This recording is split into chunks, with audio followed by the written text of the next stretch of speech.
Now, the greatest radio shows of all time. Suspense. The Shadow Node. Washington calling David Harding, counter-spy. Classic radio theater. The Great Gildersleeve. Fibber McGee and Molly. Dragnet. Gunsmoke. The Lone Ranger. Now, step back into our time machine with your host, Wyatt Cox. Good evening, friends of the Inner Sanctum.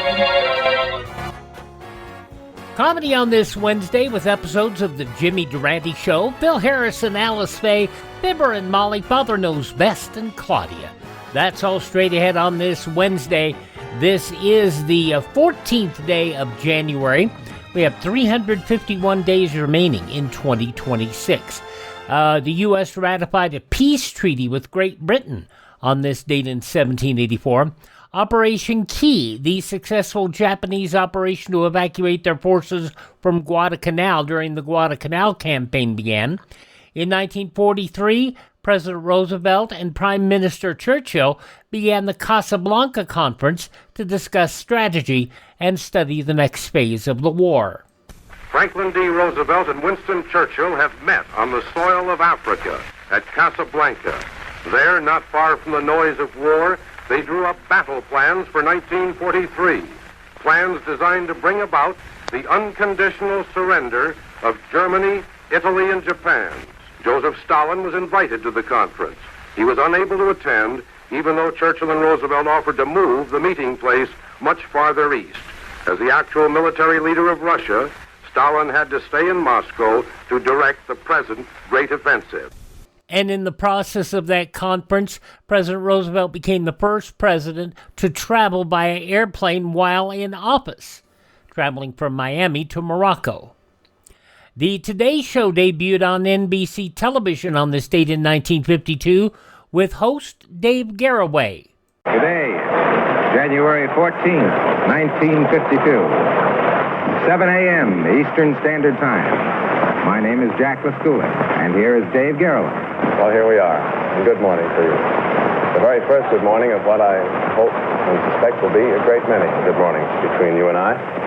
Here it is, Jack said, January 14th, 1952, when NBC begins a new program called Today, and if it doesn't sound too revolutionary, I really believe begins a new kind of television.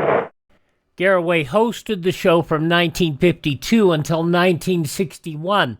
Garroway had a checkered history in broadcasting. He graduated 23rd in the class of 24 from NBC's School for Announcers, became a page at NBC.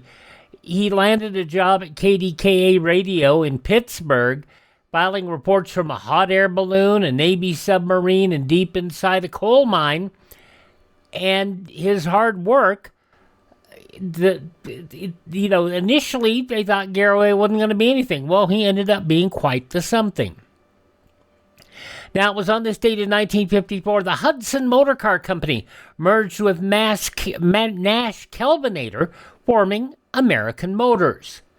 On this date in 1954, Joe DiMaggio and Marilyn Monroe married and at San Francisco City Hall.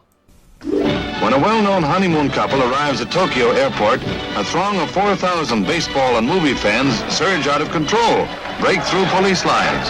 Joe DiMaggio and his bride smile bravely at their greeters, but they don't dare move. So back into the plane they go, while police clear a path to the cargo hatch with DiMaggio's convertible.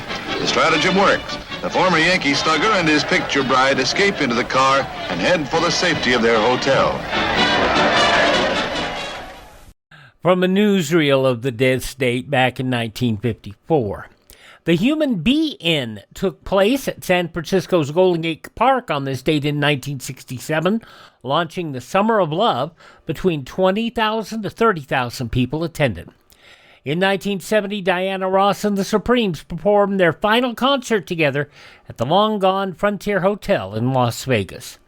Elvis Presley's concert Aloha from Hawaii, broadcast live via satellite on this date in 1973, set the record as the most-watched broadcast by an individual entertainer in television history. David Letterman announced on this date in 1993 he was moving from CBS to NBC. President Clinton and Russian President Boris Yeltsin signed accords in Moscow on this date in 1994 to stop aiming missiles at any nation and to dismantle the nuclear arsenal of the Ukraine. Former Enron finance chief Andrew Fastow pled guilty to conspiracy as he accepted a 10-year prison sentence. Also in 2004, J.P. Morgan Chase and Company struck a deal to buy Bank One Corp for $5.8 billion. And again, on that same day, 2004, President George W. Bush unveiled a plan to send astronauts to the moon, Mars, and beyond, and we haven't seen much from that since. Now, it was on this date 13 years ago, 2013, Lance Armstrong ended a decade of denial by confessing to Oprah Winfrey that he had used performance-enhancing drugs to win the Tour de France. I made my decisions. They are my mistake. And I'm sitting here today to acknowledge that and to say I'm sorry for that. The backlash against Armstrong was strong. It truly was. Among those passing away on this date in history, writer Lewis Carroll, actor Humphrey Bogart, actor Barry Fitzgerald, actress and singer Jeanette MacDonald, Ray Kroc, the man behind McDonald's, Donna Reed, Uta Hagen, Shelley Winters, Ricardo Montalban, and Conrad Bain from Maude and Different Strokes, and Snape in the Harry Potter movies, Alan Rickman, all passing away on this date in history. Those born on this date who are no longer with us include Benedict Arnold, Albert Schweitzer, film producer Hal Roach, character actor Sterling Holloway, William Bendix, The Life of Riley, singer Russ Columbo, Mark Goodson of Goodson Todman Productions, also journalist Andy Rooney, from Zorro and Lost in Space, Guy Williams, R&B singer Alan Toussaint, another great singer, Jack Jones, best known for singing La Love Boat, and Carl Weathers. All born on this date in history, they have all left the building. Hi, this is Jeff Foxworthy. It is now time for the birthday announcements. The following people are now officially older than dirt. Actress Faye Dunaway turns 85 today. I don't want conventional programming on this network. I want counterculture. I want anti-establishment.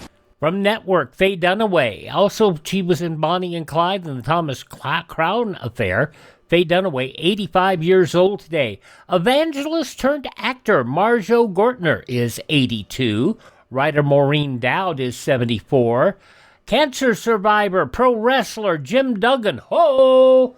And if you think all he is was that comedy character on in the WWE, you need to see some of the stuff he did years and years ago down in Mid-South Wrestling. He was just a killer. Did some great stuff. Rapper LL Cool J is 58. Jason Bateman is 57. People who drive trucks full of cash onto scales to weigh it because there's too much to count, they don't exactly have a code of ethics that they adhere to. We're not going to the police. From the movie Ozark, Jason Bateman, 57. From the Foo Fighters and Nirvana, Dave Grohl is 57. And Grant Gustin is 36. My name is Barry Allen, and I am the fastest man alive. From The Flash, also Arrow and Glee, Grant Gustin, 36 today. Those just a few of the people celebrating birthdays on this 14th day of January, and if this is your birthday...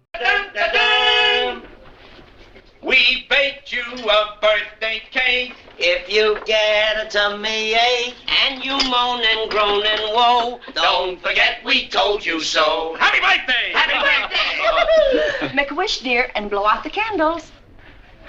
Here they go.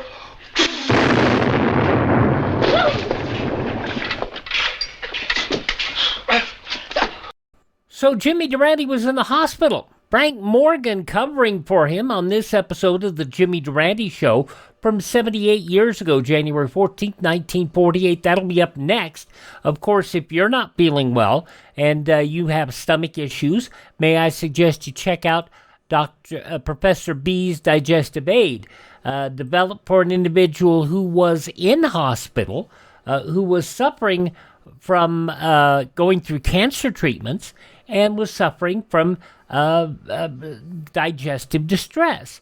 Well, comes Professor B's Digestive Aid. Nothing fancy, 2 simple ingredients, pure and natural, and check it out. There is a survey. If you go to profbees.com, take the survey. See if it thinks it's right for you. And if it is, give it a try. There is a 100% money-back guarantee. And most importantly, if you use my promo code Wyatt, W-Y-A-T-T, you save 10%.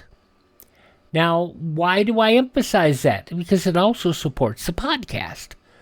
So check it out, profbees.com, promo code Wyatt, link in the show notes, also the link at classicradio.stream. Your gut keeps you running. Take care of it. With Professor B's Digestive Aid, it's a natural thing to do.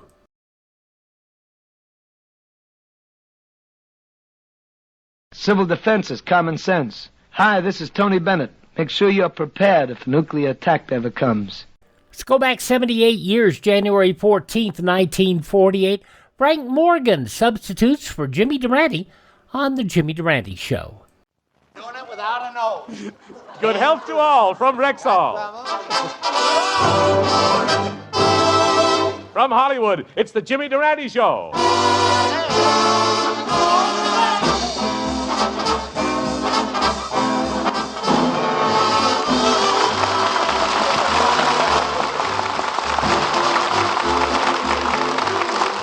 Yes, 10,000 Rexall drugstores who carry the complete line of top-quality Rexall drug products bring you The Jimmy Durante Show with Peggy Lee, Candy Candido, Roy Borghi and his orchestra, yours truly, Howard Petrie, and our special guest again, the lovable Victor Moore. Folks, you'll be glad to hear that Jimmy will be back on the show 2 weeks from tonight. But carrying on for Jimmy this evening is his good friend, the star of the Old Gold Show, Frank Morgan. Well, Frank hasn't arrived at the studio as yet, but in the meantime, Roy Borghi has dished up a tasty arrangement of that current hit song, I'll Dance With Your Father. Yes, good. I'll take her mother, and we'll all go up to my place. Frank Morgan!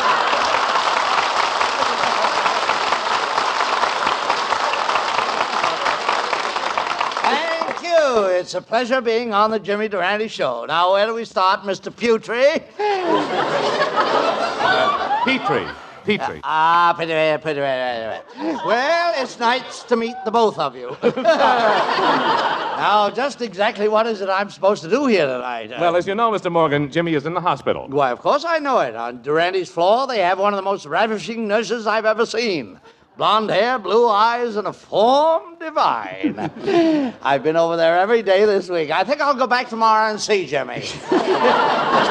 Well, I'm afraid you're too late, Mr. Morgan. Jimmy was discharged from the hospital today. Well, that's wonderful. Everybody at MGM will be delighted to have Jimmy back. Yes. He can play Lana Turner's part. Especially the men in the makeup department. Well, tell me, why the men in the makeup department? Well, the Durantes knows they get a lot of overtime. We're awfully glad you got here on time, Mr. Morgan. We heard that you were up at Sun Valley and thought you might have been snowbound. Are you serious? Yeah. Morgan snowbound? Morgan, who surveyed the Alaskan highway for the government? Well, it doesn't matter. Now that you're here... I knew you'd be interested. It was a frightful experience. Yeah, but we really haven't the time to go into that... Don't fight it, Pewter. You're going to... It was in the winter of 43, and I was paddling up the Kamchatka River, when suddenly I realized that I was lost in the uncharted wastelands of the Arctic, with the temperature at 30 below and the wind whistling through my open kayak. Goodness, what did you do? What could I do? I buttoned it up. I had used up all my provisions, and starvation was staring me in the face. It was at this point that I had to shoot one of my sled dogs. For food? Exactly. The little rascal was holding out a can of Red Heart on me. As the icy fingers of the relentless Arctic night closed in, it was an imperative that I acquire warmer garments. Fortunately, I sighted an Eskimo. Say, is it true, Mr. Morgan, that the Eskimo is a shark trader? Oh, yes. He often gets as much as a can of Sterno for one of his wives. Well, so you traded with him for one of his wives? Huh? Don't be silly. I went to Alaska to get rid of one of mine. To get clothing Really? Yes. Well, I approached the Eskimo cautiously, and after such gestures of friendship as rubbing noses and picking each other's pockets, we proceeded to trade, and 3 days later, I discovered that instead of an Eskimo suit, I had purchased an Eskimo. Oh, how horrible for the both of you. Yes. What? Oh, you doll. You sneaked one in. 6 months later, I discovered my companion was a female Eskimo. And what with one thing and another, we fell madly in love. Oh, you wanted to marry her? Yes. She warned me, however, that in a warmer climate, her fragile beauty might fade and a subtle change might come about in her appearance. But I was not prepared for the amazing change which did take place. Well, Mr. Morgan, you mean you brought your lovely Eskimo maiden here to Hollywood and she changed? Changed? That lovely maiden is now Sidney Greenstreet. Well, so long, Mr. Pewter. I'll see you around. Oh, just a minute. Here, come back here, Mr. Morgan. Come back here, please. You're not through yet. Well, I must have been good. I'm held over. What is it now? Well, there's a man here who has something important to discuss with Mr. Durante. Yes? It's Jimmy's old friend, Mr. Ripple, the United States Commissioner of Rivers and Waterways. Water? Well, I'll see him anyway. Glad to know you, sir. Well, how do you do? This guy could put out brush fires. He carries his own sprinkler system. Jimmy isn't here tonight, but maybe I can help you, Mr. Tipple? Mr. Ripple, there's a in it. What's your problem, son? Well, the Mississippi River is running in the wrong direction. You should smoke old goals and get rid of that cough. No, it's not there. But my advice to you, son, if you want to change the course of the Mississippi, is to install a system of pipelines. Oh, pipelines don't work. We built one once to carry molasses from Texas to Chicago. Molasses? Well, didn't the pipeline work? It broke in the middle, and now half of St. Louis is garbage. I had an answer for that, but this guy washed out by next line. How did the people of St. Louis feel after being covered with 6 feet of molasses? They only had one thing to say. What's that? I'm forever blowing bubbles to the...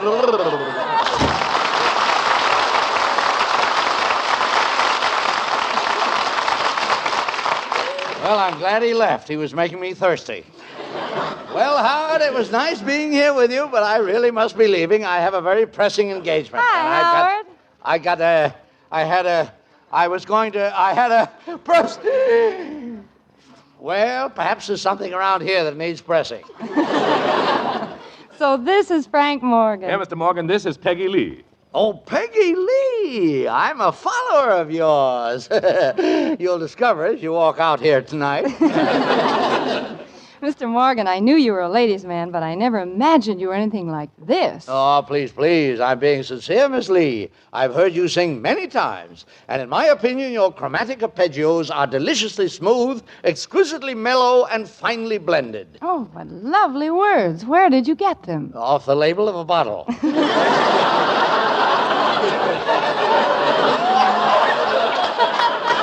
Seriously, my dear, I do a little voice coaching, you know, and I don't mind going on record as saying that you and I could make beautiful music together. Who is that? Petrillo, I'm afraid you'll have to sing alone for the present, my dear. What shall it be? All dressed up with a broken heart. Oh, good. Well, I'll sit right here and watch. I'll listen to you.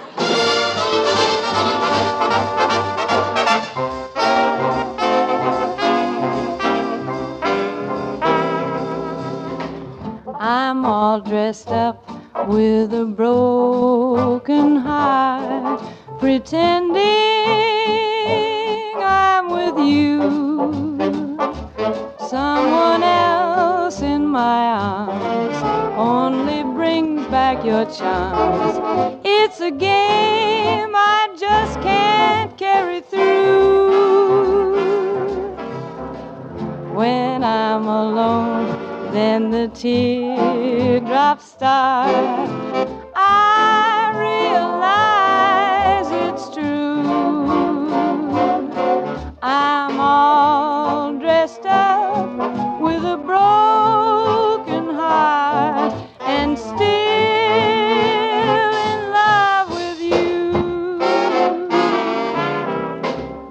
when I'm alone, then the teardrops start.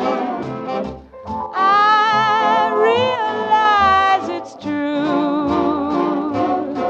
I'm all dressed up with a broken heart and still in love.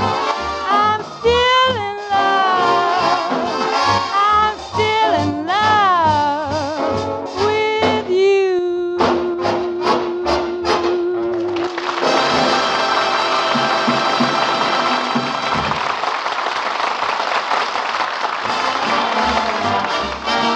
If you want to be sure that the product is pure when you ask for a drug preparation, buy the Rexall line at the Rexall sign of Rexall identification. Yes, you can be sure that more than 2,000 different drug products are pure when they bear the name Rexall. For the familiar name Rexall stands for purity, quality, and reliability in a complete line of drug products. It's no wonder that Rexall has won first place in the medicine cabinets of millions of American homes. So, for any and for all of your drug needs, always buy Rexall at Rexall drugstores throughout the nation, where 25% of America buys its drug products. If you want to be sure that the product is pure when you ask for a drug preparation, buy the Rexall line at the Rexall sign of Rexall identification. Good health to all from Rexall.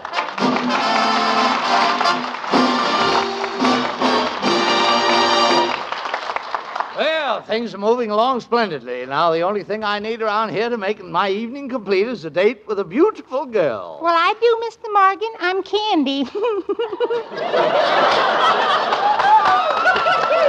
Oh, no. This is amazing. It's the first blind date I've had who has a mustache longer than mine. Tell me, young lady, how would you feel going out on a date with Frank Morgan? Well, if you get me in a corner and the lights are turned down low, my mother told me I should say, I'm feeling mighty low.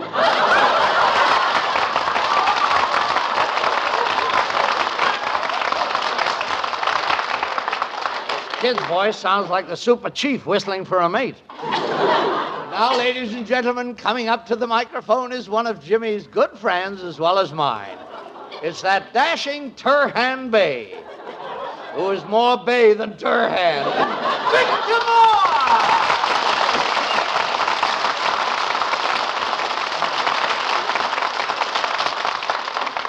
Well, my old pal Victor, I see you're still quite the playboy. Well, thank you, Frank. I see you're quite the playboy. I know, Victor, but you're really the playboy. No, Frank, you're the real playboy. This is silly playing with boys. Can't we get some girls? Well, it's fine with me, but I don't know if Durante would approve. Well, say, by the way, what's wrong with Jimmy anyway? Well, I heard a rumor that he was having his nose operated on. They told me an entire hospital gallery stood up and cheered when Durante put his nose on the operating table. No wonder, since prices went up, that's the first time they've seen that much meat on the table.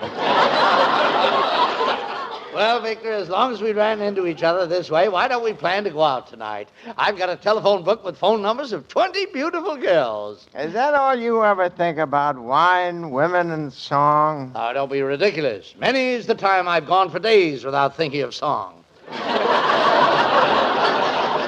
And my taste for spirits began at a very early age. Even in high school, I was voted the boy most likely to use San-San. Well, tell me, Frank, does your whole family drink? Of course, my good man, but in moderation. My great-uncle is now 105 years old, and a nurse feeds him bourbon for breakfast, bourbon for lunch, and bourbon for dinner. Chaser? Yes, but he's a little old to catch her. I see what you mean. But you know, Victor, I'm glad you showed up tonight. I was just thinking about you recently. Have you ever been interested in athletics? Oh, yes. When I was younger, I was a real athlete. For years, I played football at Vassar. But if you played football at Vassar, you were on an all-girl team. Yeah, I know. We didn't win many games, but... Oh, those huddles.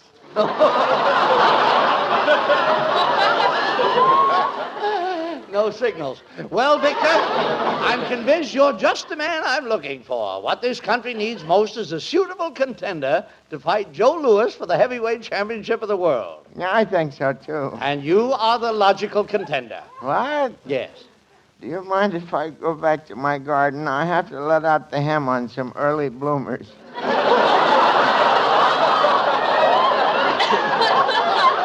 Now, don't be hasty, my pudgy pugilist. A fighting career is just what you need, Victor. A chance to prove to yourself that you're still a man. Have you ever done any fighting before? Have I? Why, when I was young, my fighting style was so ferocious, they called me Victor the Butcher Boy. Victor the Butcher Boy? Yeah. I gave my opponent a right to the heart, a left to the kidneys, an uppercut to the chops, a right across the short ribs. And then? He knocked me down on my pot roast.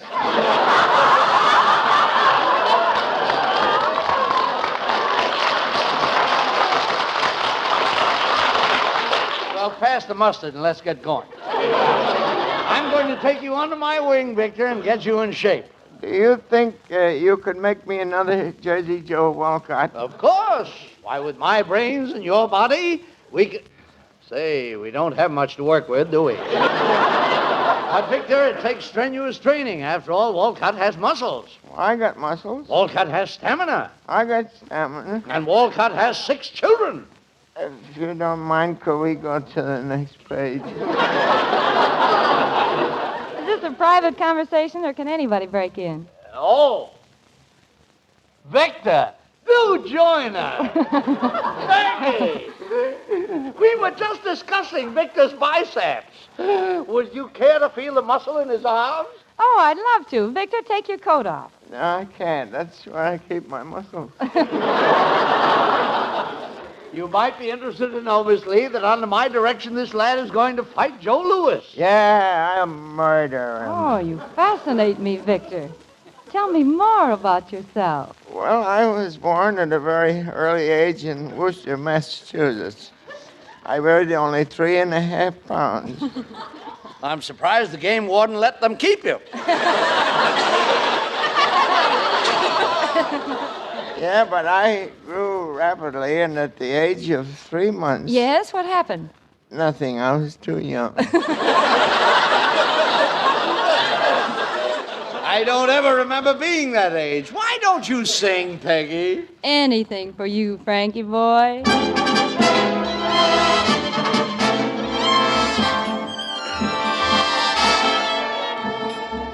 Dance, ballerina, dance, and do your pirouette in rhythm with your aching heart. Dance, ballerina, dance.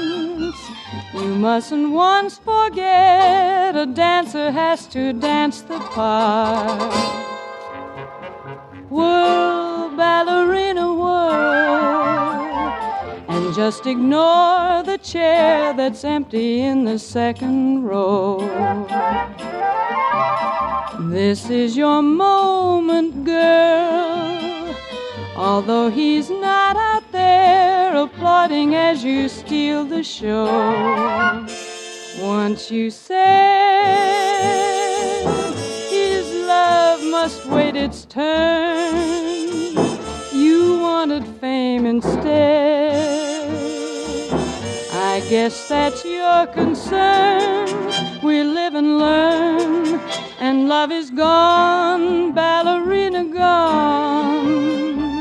Go on with your career, you can't afford a backward glance. Dance on and on and on. 1,000 people here have come to see the show. As round and round you go, so ballerina dance. Dance, dance, ballerina dance.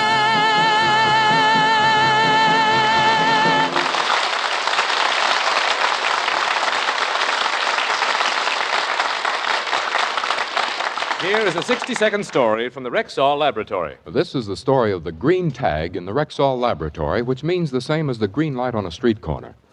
The raw materials for Rexall products come from all over the world.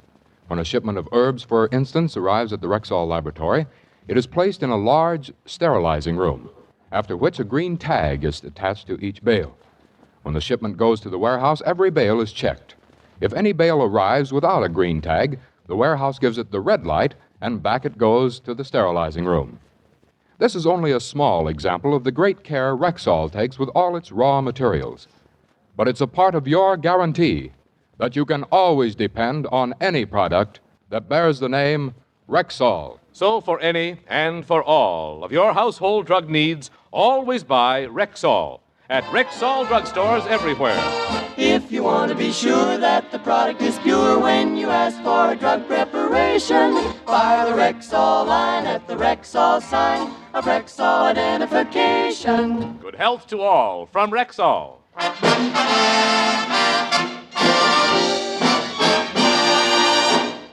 Well, Victor, how are you coming along with your training for your championship fight with Joe Louis? Oh, I'm in great shape. You're looking at 200 pounds of solid flesh and bone. There ain't a bit of muscle on me. Yes, sir, you're solid flab. I can just see the fight now. You streak from your corner, a driving dynamo of energy. That's not me. Then you spar expertly with your fists flying like angry pistons. No, that's not me. Then after the fight, there on the canvas lies a broken, battered, bleeding hulk that was once a man. That's me.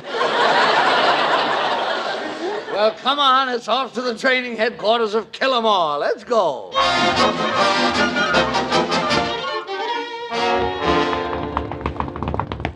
Killer, you've been training for weeks now, and I'm really ashamed that you haven't lost any weight. Why, you're spread out like an Iowa picnic. Yeah, well, I'm trying. Nonsense. When you started, we spelled your name out on the back of your trunks. Now there's room for your name, address, telephone, and social security number. Well, you better be careful or I'll take my advertising space elsewhere. I've already leased it out for Man of Distinction ad. Well, I don't know why we have such trouble getting you in shape. I've spared no expense keeping this training camp absolutely sanitary. That's what you think. Look, flying in the window, it's the biggest virus X germ I've ever seen. My God, you're right. Look out, Victor. He's biting me. Tell me, virus X germ, how did you feel after biting Frank Morgan?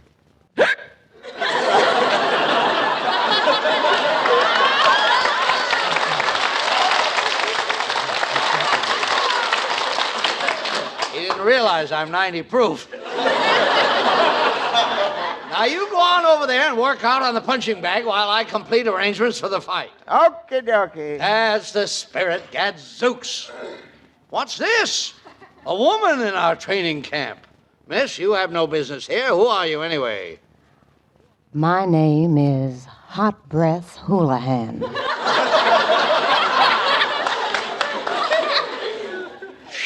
Would you mind turning your head the other way? You're steaming the creases out of my pants. Well, Frankie boy, I'm interested in your fighter, Killer Moore. I'd like to make a little deal to have him throw his fight. Madam, are you insinuating that honest Frank Morgan would take a bribe? This only happened once before, when some nefarious scoundrel offered me money to reveal the signals of my high school football team. And I was nauseated by the very thought. What did you do with the money? I hid it in an old shoe. Well, why don't you let me talk to the killer? If he throws this fight, we can all be rich. Well, now that's worth discussing. Oh, Killer, come over here. There he is. What do you think of him? You can have him. I don't want him. He's too fat for me. Button your lip, babe. You're talking to Killer Moore. Yeah? Well, come over here and sit on my lap. Bucket pants. Killer, this is Hot Breath Houlihan, and she has about as honest a crooked proposition to make us as I've ever heard. Well, you see, it's like this, Snooky. If you lay down in your fight with Lewis, we can make a lot of money. Oh, no, I wouldn't lay down. But we could all retire. Save your breath. Killer Moore never throws a fight. But if you would, I'd love you for it. And cover your waiting mouth with hard, burning kisses.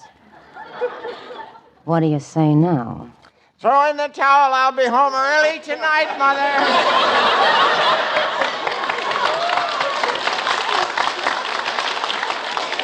Well, yeah, that's the spirit. So long, satchel slots. We're wealthy, Killer. Come on, we're off to fight the champ.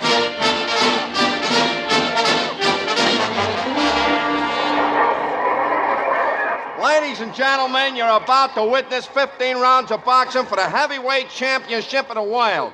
In this corner, Joe Louis. And in this corner, the challenger, Killer Moore. Get that bum out of there! You see, Victor, the crowd's right in back of you. No, I think that last guy is gaining on me. Now, don't be worried. All you have to do is take one punch and quit. Ladies and gentlemen, there's been a last-minute substitution for Joe Louis. Here he is, one of the meanest, roughest, toughest manglers ever to step into the ring. That's me. I'm Candy. Candy? Oh, this is a cinch. Oh, yes, Candy. You can always lick Candy. I get 1,000,000 of them. I get 1,000,000. Well, get set, Killer. There goes the bell for the first round. Come on, put up your dukes, Candy. I'm gonna cut you in ribbons. Take this. Foul! You hit me 37 times with one rabbit punch. Now, that's silly. How can he hit you 37 times with one rabbit punch? You know how those... Rabbits multiply. What a fight. Candy moves in and gives Moore a left, now a right, and a left, and a right. Killer, why don't you hit him back? I think he found out one of my weaknesses. What's that? I'm a coward. And now, ladies and gentlemen, Candy's winding up with a terrific haymaker, and there it goes right to Moore's chin.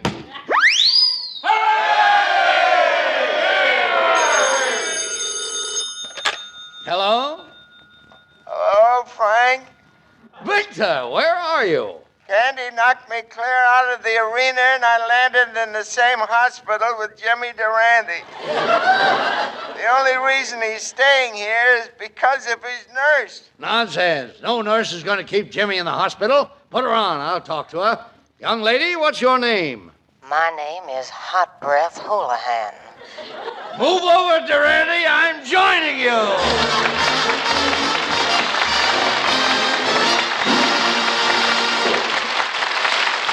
Friends, here are those foremost Rexall reminders for the week. Remember, 25% of America buys its drug needs in Rexall drugstores. Remember, Rexall is that large and respected family of more than 2,000 different drug products. Remember, you can always depend on any drug product bearing the name Rexall.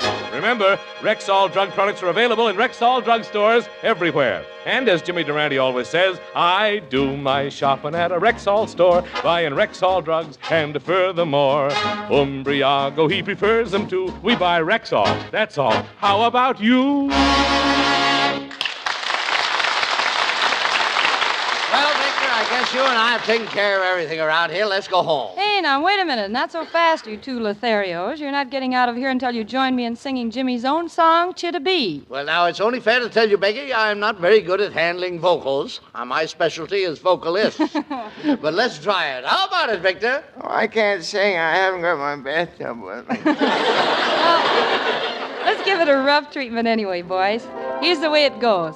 Chittabee, chittabee, chittabee, chittabee, chittabee. Clever lyrics. Yeah, yeah, yeah. Chittabee, chittabee, chittabee, chittabee, chittabee. That's groovy. Yeah, yeah, yeah. Wait a minute. You mean Durante's been singing this every week? That's right. Now I know what put him in the hospital. Someday the world will recognize this lovely thing. I know the day will come when Frank and Bing will sing. Chittabee, chittabee, chittabee, chittabee, chittabee. Yeah, yeah, yeah. It's kind of catchy. Yeah, yeah, yeah. Do you like it? We love your schnozzle. Yeah, We love you.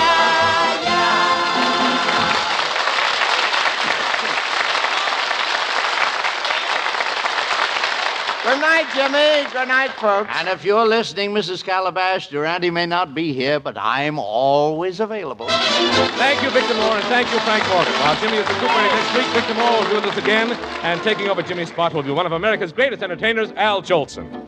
Frank Morgan appeared through the courtesy of Metro-Goldwyn-Mayer, producers of Cass Timberlane, starring Spencer Tracy. Well, friends, Rexall for tonight from Peggy Lee, Candy Candido, Roy Bargy, Dave Barry, who plays Mr. Ripple, and yours truly, Howard Petrie. This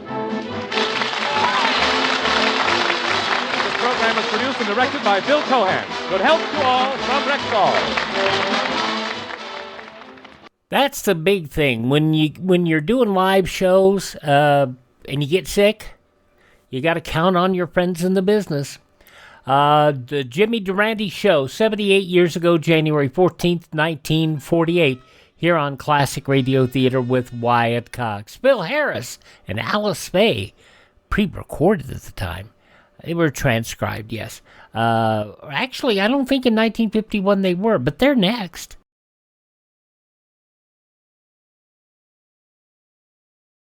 Civil defense is common sense. This is Fred McMurray. Home shelters can be built for as little as $100. Simple plans for building inexpensive home shelters are available free from your Civil Defense office. Ask for a copy of the Family Fallout Shelter booklet. But you don't need to call or write. Just click in the show notes and you can get the book yourself right there. At this point in time, I don't think Phil and Alice's show was pre-recorded. What would happen, at this point in time, it might have been. Because here's what would happen. Over on the Jack Benny show, Phil would be in the first 15 minutes. Then he'd have to take off like a dash to get to NBC. And it made no sense to drive because traffic was so bad that he would end up running most of the way. And so the show would go, and eventually transcribing the shows, pre-recording the shows, as is done these days, would be done these days. You see very little live television anymore. In fact, even the late night shows that say they're live, they're not live. They were recorded earlier in the evening. Anyway, here's Phil Harris, Alice Faye, 75 years ago, January 1st, 1951.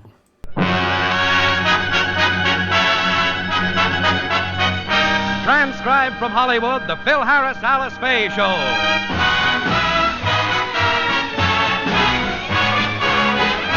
For your enjoyment, here is the Phil Harris, Alice Faye Show. Written by Ray Singer and Dick Chevrolet, with Elliot Lewis, Walter Tetley, Robert North, Janine Roos, Ann Whitfield, Walter Scharf and his music, yours truly, Bill Foreman, and starring Alice Faye and Phil Harris.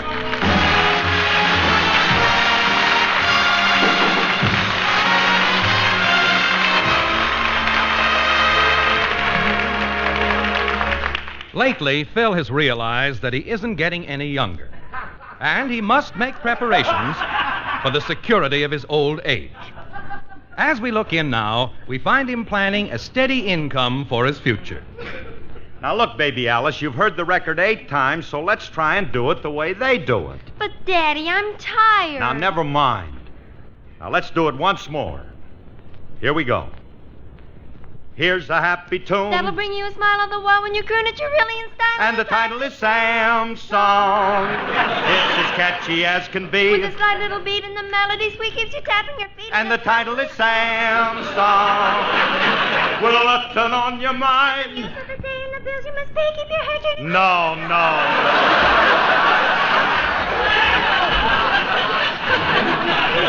That's not the way that Bing and Gary do it.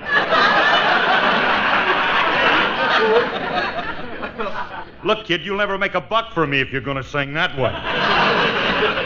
Why can't my kids have talent like Crosby so they can support me? But, Daddy, I don't like to sing. Why should I be forced to sing just so I can support you? What's good enough for your mother is good enough for you.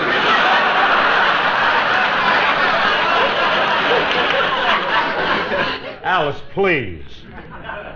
I'll thank you not to interrupt while I'm coaching my little moneymakers. Now try it again, baby Alice. Why waste time with her, Daddy? Let a kid in here that knows what she's doing. I've learned everything from you, Daddy. Oh, so you think you can sing, huh? Are you kidding? Happens to be my business. Now, wait a minute, Phyllis. Get lost, Myrtle. Stand back and give me a little room while I lay this one on him. Well, okay, honey. Then we'll do Sam's song together. Please, Pop. I work alone. Get a load of this.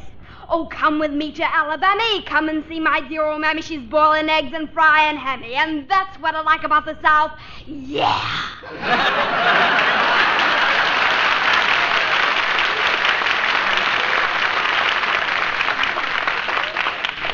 Well, I don't have to worry about this one. Only 6 years old and already she's got talent. That kid will be making money before she reaches her obsolescence.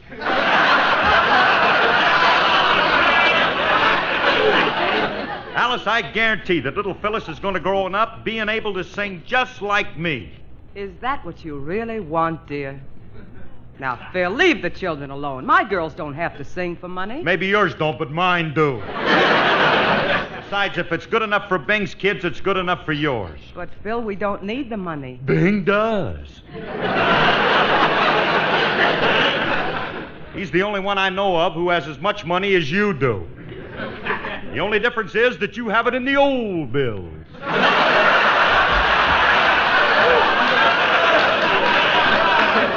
You don't really want your children to support you, do you? Certainly I want them to support me. Why not? Bing has his kids doing all the singing for him.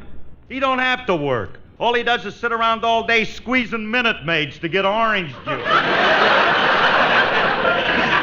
Phil, I think it's fine for the girls to learn how to sing, but you're not the one to teach them.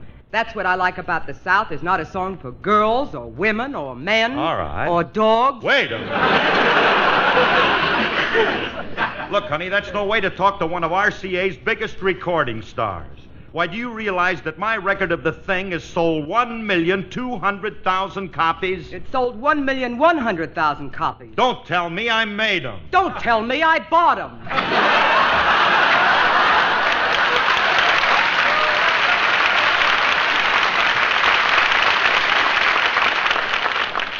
You didn't buy that many. I didn't, huh? Those aren't flapjacks piled up in the guest room. That's a woman for you. She buys a lousy million records, and right away she makes a big thing out of it. Besides, I don't have to teach the girls that type of stuff. I'm capable of better things. I'll teach them semi-classical stuff like Waterboy, Sweet Mystery of Life, or One for the Road to Mandalay. Listen closely, kids, and watch how I do this. I love life, so I want to live. I want to live. I want to live. With a voice like that, would you mind telling me why? All right, Lemley, all right. Now, where did you come from? I heard the screaming, and I rushed in. I thought somebody was being attacked. No, nobody's being attacked. I was just singing to my children. Shame on you, Curly. Going around trying to puncture little kids' eardrums. My voice wouldn't puncture anybody's eardrums. Anyway, the girls like to hear me sing. Don't you, baby Alice? I should have known better than to ask the one with the tin air. All right, you can run along, girls. The lesson's over for today. Hey, Curly, what's the idea of the singing lesson? Well, I'm trying to prepare him for the future. And little Phyllis has a lot of talent, and I'm going to train her to be a professional singer. Well, that's no career for a woman. There's so many more important jobs that a woman can hold today. Like what? Well, there's a crying need for girl jockeys in Tijuana. All right, Remley. Or you can stretch her neck and make her the goose girl at Hollywood Park. They're not racing there now. For next year. It'll take a year to stretch her neck. All right, Remley. Now, What's wrong with a woman being a professional singer? I've done all right. Oh, yeah, but you're different, Alice. You can't teach a child to have a voice like yours. You were born with unusual talent. True. But the girls do have good voices, and with a little training, they might amount to something. I think we ought to get them a good coach. Coach, huh? Well, maybe you're right. Well, we're rehearsing our show in a couple of hours, and I'd better get dressed. Okay, honey, we'll meet you at NBC later, huh? You know something, Frankie? Alice has got an idea. Yeah? Sure. I'd like to get a good coach for the kids. You know, somebody with a nice, soft, cultured voice that has resonance. Mm-hmm. The kind of a voice that sends you. A voice... Hey, Curly, I know just the person. She's a woman, and if she can teach your kids to sound like her, you got nothing to worry about. Let's go see this girl. All right, Brimley. Wait a minute. This girl... She's okay, Curly. I give you the word of a gentleman. Well, bring him along, and I'll go. Now, look, I'll take one more chance, Brimley. I'll go with you. Now, let's go. You know something? What? You know where it is, huh? Yeah. I'm going with you, Dad. And pretty soon my girls will be able to sing just like me. And then they'll have no trouble getting a job. I don't know. There ain't much demand for female baritones. Tallulah does all right. Baritones do okay. If you don't believe me, listen, Dad.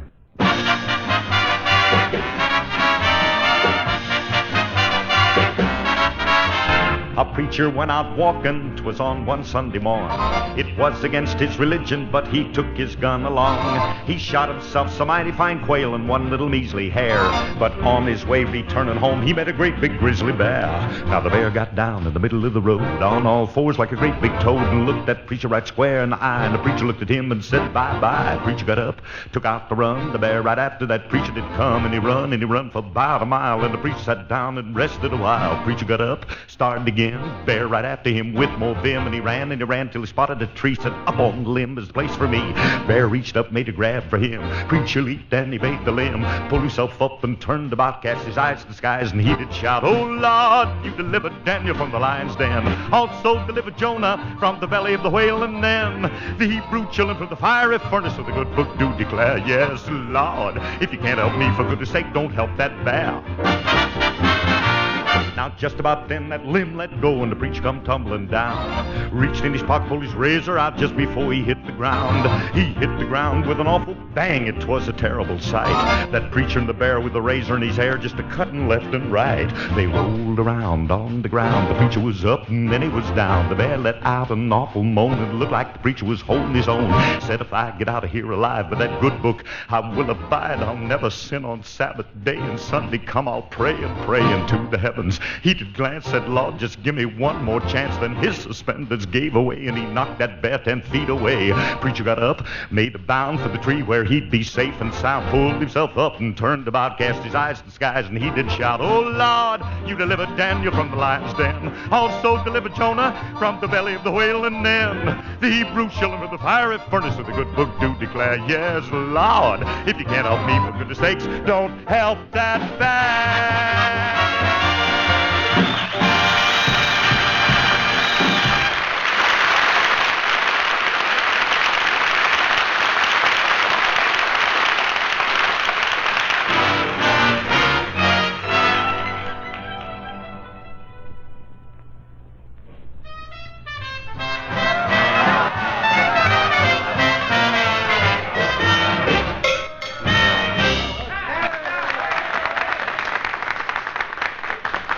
Frankie, why'd you bring me to this place? This is a nightclub. All I'm looking for is a voice coach. She works here, Curly. And when you hear this girl's voice, it's sensational. Well, what does she do here? Is she the star of the show? No. Well, does she sing with a band? Not exactly. Every time I hear a voice, it does something to me. I swoon with ecstasy. Well, what does she do here? Cigars, cigarettes, gardenias. Oh.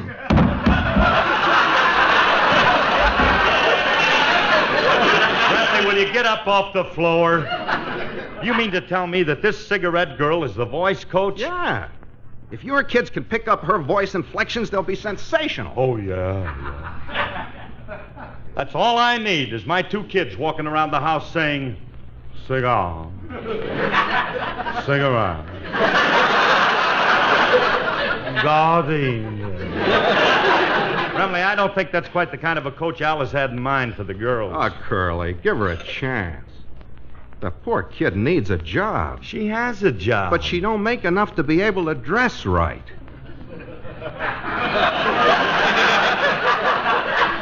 Look at that skimpy costume she has to wear. It only reaches from under her arms to just below her hips. She can't even afford a whole dress. That's a whole dress. She just ain't in it for her. Now, Curly, at least talk to the girl. Let me call her over. I want you to get a load of her talent.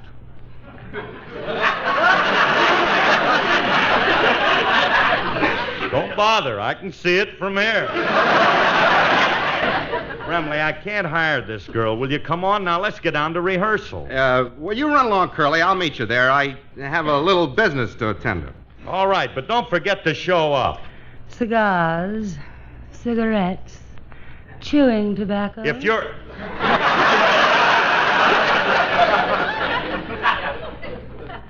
Chewing tobacco? Well, I guess she ran out of gardenias. I'll see you later, Remley. Yeah, okay, Curly. Curly's making a mistake not hiring that girl. We can't let all that talent go to waste. I guess it's up to me to do something for her. Oh, miss. Yes, sir. Is there anything I can do for you? Sit down, my child. There's nothing you can do for me, but I'm in a position to do things for you.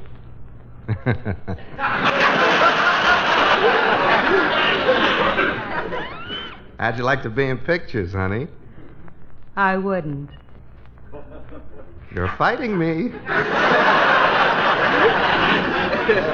Being a producer, I can do things for you, dear.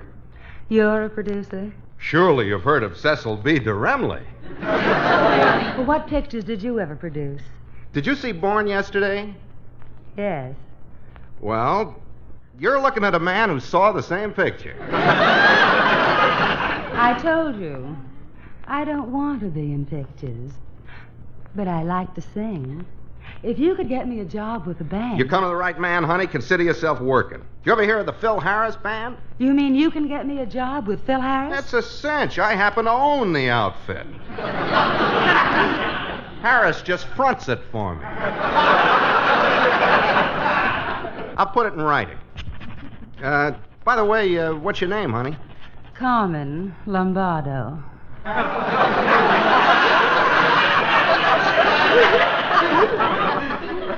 You're not one of Guy's brothers, are you? No,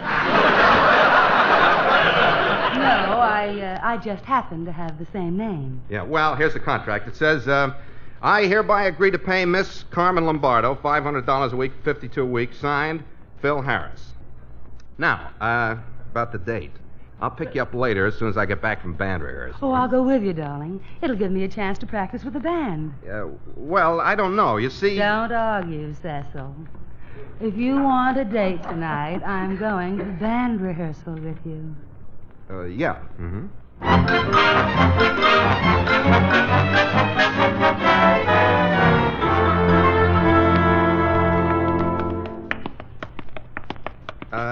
Now look, Carmen, you better wait out in the hall, dear, while I go into Curly's dressing room and set things up for you. Very well.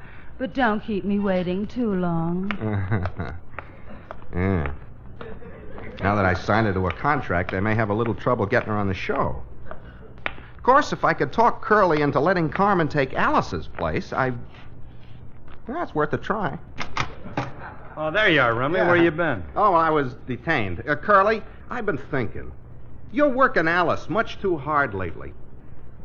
What do you mean? Well, after all, she's the mother of 2 children, she's getting along in years, and she's entitled to retire. Yeah, but she wants to work. She makes a lot of money. So what? Seabiscuit was a big money maker, too.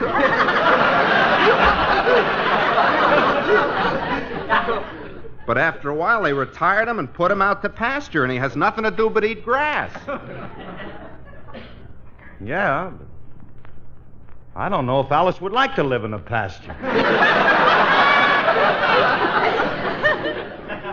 Besides, grass gives her heartburn.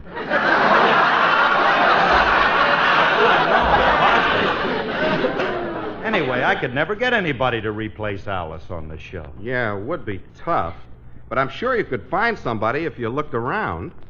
Looked around where? Right in back of you. Cigars, cigarettes, gardenias. Remley, get that tobacco auctioneer out of here. Take Speedy Riggs back to Kentucky. Now get out of here chewing tobacco. Let's get out of here. I don't want... Curly!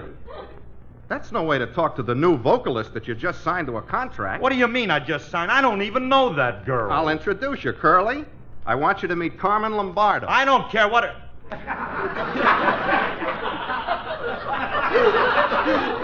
Carmen Lombardo? Egad, how you've changed. You're not the little coquette I used to know. No, she's not that Carmen. Hey, she'll look great standing up in front of the band, Curly. You want to put her in front of my musicians? Yeah. Are you kidding, Elliot?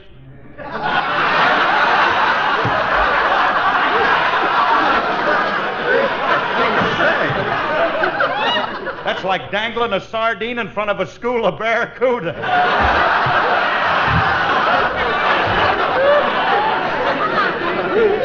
Look, Carm. I'm sorry, honey, but we can't use you with this band. Oh, but you've got to hire me. I quit my job. I have no money. I can't pay my room rent. And my mother needs an operation. Stop making fun of me. Mother does need an operation. Oh, well, that's different. And in that case, we'll be glad to help. Then you'll give me the job? No, send your mother round and we'll operate on her. Oh, please, lady. Lady, please. Now stop it. You're breaking my heart. Don't cry. Don't do it. Hey, she cries pretty good, don't she? Those dames cry up high. She cries nice and low. I like that, yeah. Look, lady, will you please stop with the tears? Well, stop crying. I tell you I can't. Carmen, you're getting my feet wet. Look, miss, look, you can have the job if you'll just stop bawling. Oh, you great, big, wonderful man. Oh, you're so kind and thoughtful. I could just kiss you and kiss you and kiss you. Carmen, you mustn't. Emily, let this girl talk.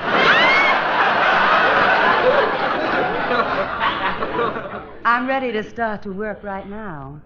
Shall we go in and rehearse my song? Now, not so fast. You wait here in my dressing room, and I'll call you when I'm ready for you. Come on, Remley. Don't try any tricks, boys. Remember, I have a contract. I can't understand you for the life of me. The things you get me into. What are you trying to do?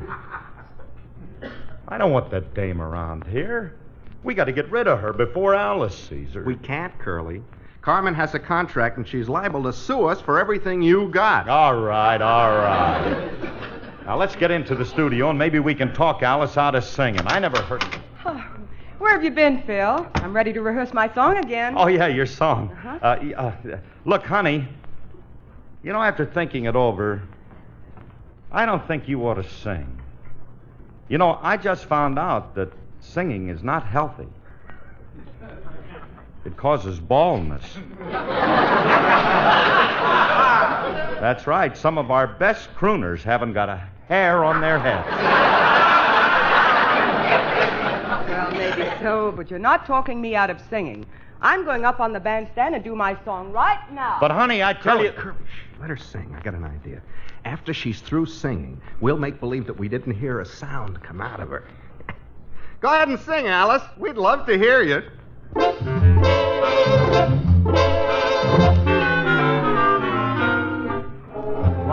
fight the feeling, the fabulous feeling?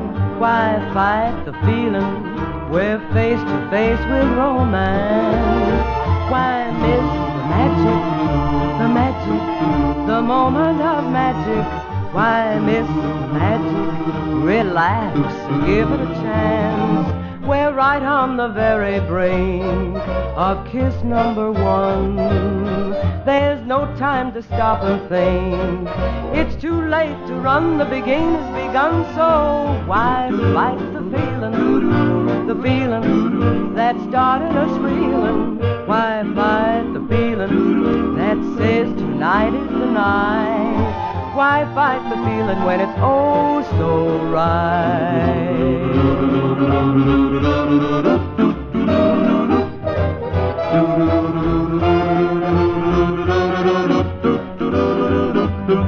Why fight the feeling,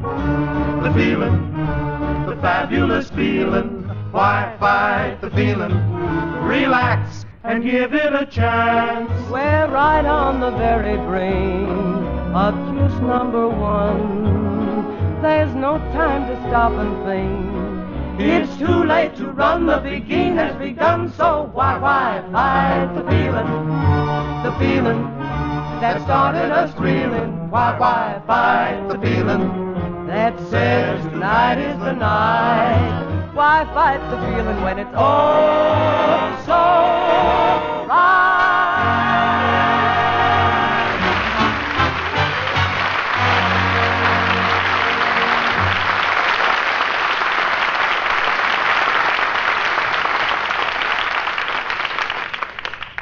Well, how was that, fellas? Hey, the band sounded great, didn't it, Frankie? Yeah, but I thought Alice said she was going to sing. I guess she changed her mind. Now, what are you talking about? I just finished my song. I didn't hear her sing a note. Frankie, didn't you hear me sing? I can't answer that. Oh, why not? I can't even hear you talking. Frankie,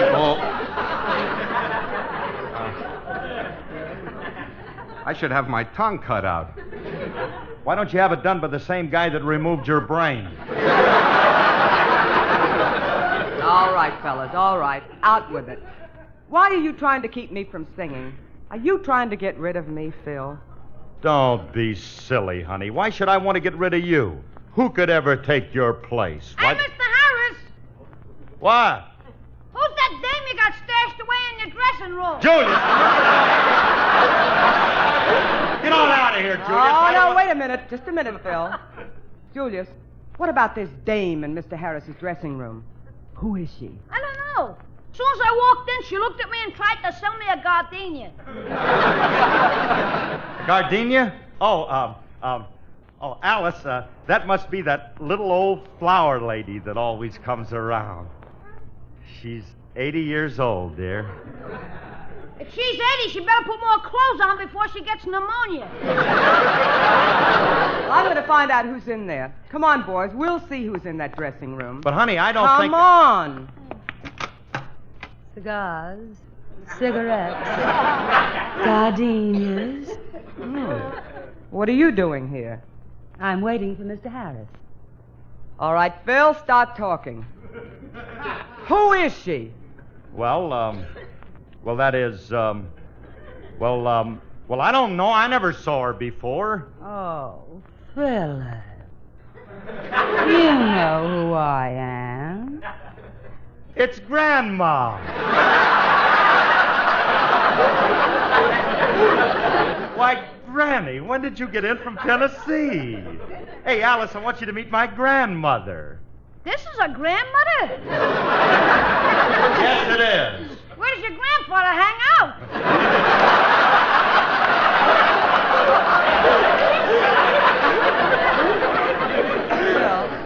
Phil, you never told me you had such a young, shapely grandmother. Well, you know Grandpa. He gets a new model every year. You see, he doesn't have a car, and he All right, you can stop now. Miss, who are you? I'm the new singer Mr. Harris hired to replace the old girl he had.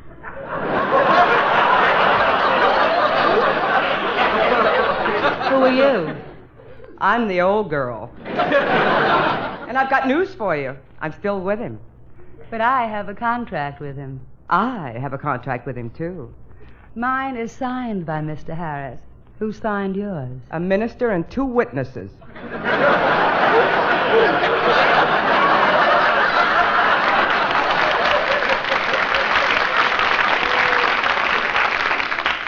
Let's see you top that one.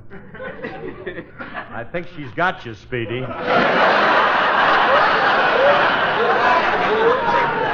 Alice, I didn't sign no contract with her. Frankie did. Well, if Frankie signed it, it's not valid. You might as well, run along, miss.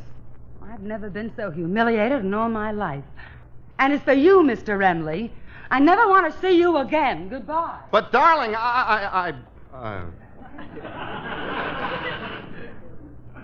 There goes the only girl I ever loved.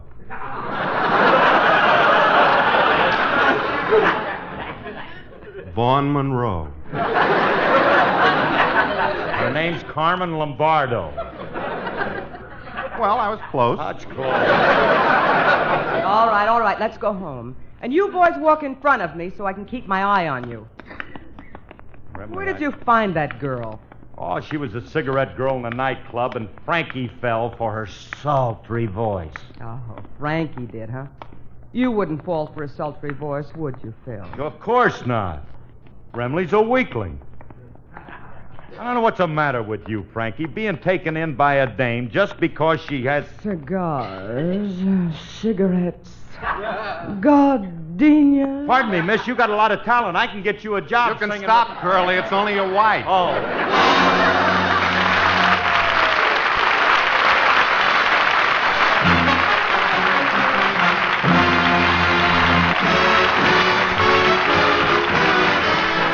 This program was produced and... Stay tuned for Hedda Hopper's radio column, then Theater Guild on NBC. Ran right out of time, don't you know? Phil Harris, Alice Faye, 75 years ago, January 14th, 1951, on Classic Radio Theater with Wyatt Cox. And I should have listened more carefully there, because right at the beginning they said transcribed, so it was pre-recorded. All right, coming up tomorrow on our Thursday podcast, Casey, crime photographer from 1948, Bob Bailey and Virginia Gregg, Let George Do It, Nick Carter, Master Detective, starring Lon Clark from 1944, and The Whistler and Murder Has a Signature.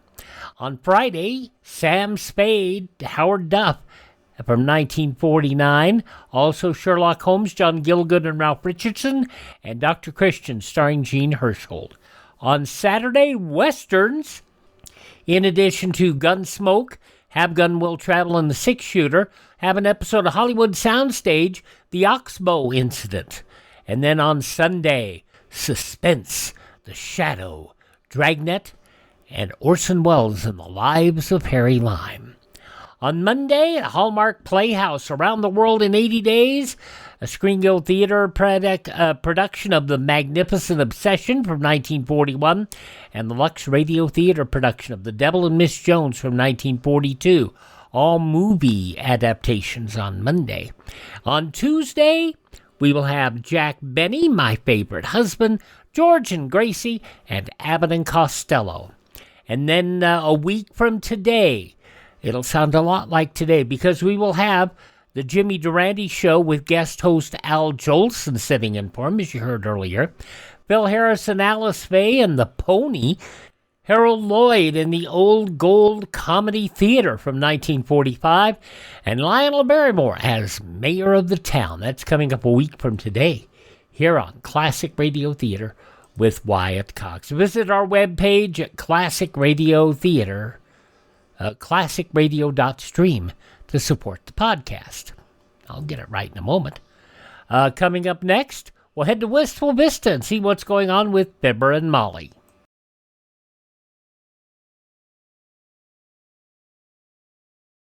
Civil defense is common sense. This is Howard Duff with this reminder. 640 and 1240. These are the Conelrad frequencies during a national emergency. 640 and 1240 on your regular radio will be your only official means of receiving vital information. Remember, 640 and 1240. Up next, we head to Wistful Vista, 79 to be precise, and see what was going on with Fibber and Molly 79 years ago today, January 14th, 1947. The Johnson Wax Program with Fibber McGee and Molly.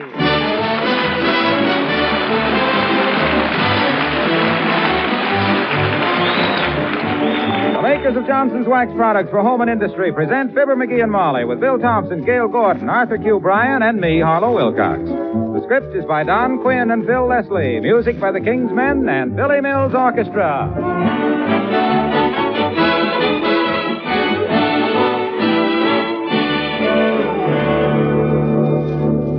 If one of your friends said to you, I keep house with wax, would you know what she meant? Well, if you went over her home, room by room, I think you would.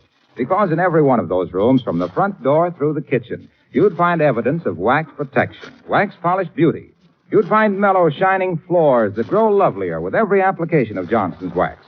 Tabletops, radios, chair arms that gleam with wax protection, that are so easy to keep clean and sparkling. Windowsills that laugh at winter weather. Picture frames, leather articles, kitchen equipment whose bright, richly polished appearance adds so greatly to the charm of your home. Yes, you'd find in every room evidence of regular applications of Johnson's wax to all kinds of surfaces, protecting them, preserving them, adding beauty and length of life, and saving hours of housework.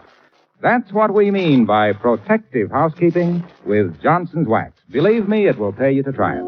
You'll find many special uses for all three forms of Johnson's wax: paste, liquid, and cream.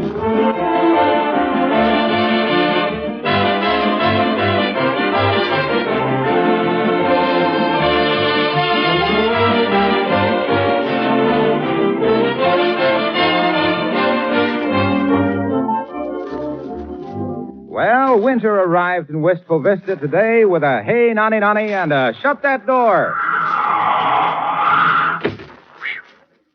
Colder than a Russian veto.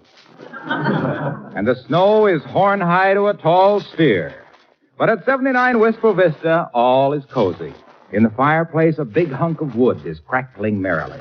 And on the Davenport, another big hunk is wisecracking merrily. As we meet Fibber McGee and Molly.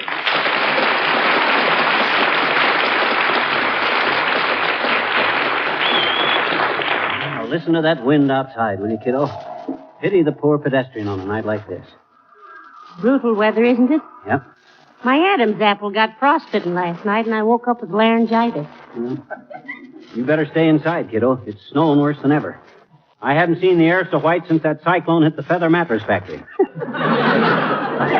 And that wind. Strong, is it? Strong. Brother. Or sister. I popped out to get the milk off the porch this morning, and when I pulled my head back in, my hair was braided like a hangman's rope. I couldn't even comb it. I had to unweave it. Cold, too, I imagine. Cold. I stuck my nose out to get the morning paper and yanked it back with a bird's eye label on it. Oh, McGee. Well, I'm certainly glad I don't have to go out tonight. This is the kind of storm that has polar bears looking for warm ice. You said it. Personally, I would... Well, heavenly days. I wonder who that is. I don't know who he is, but I know what he is. Come in, stupid. Oh, my, it's Dr. Gang. Oh, hi, Doc. Hello. Nice day if you're a penguin with a high metabolism. My goodness, Doctor, isn't it a little risky to travel about in a storm like this? I haven't been out myself, but McGee says it's colder than a jury summons.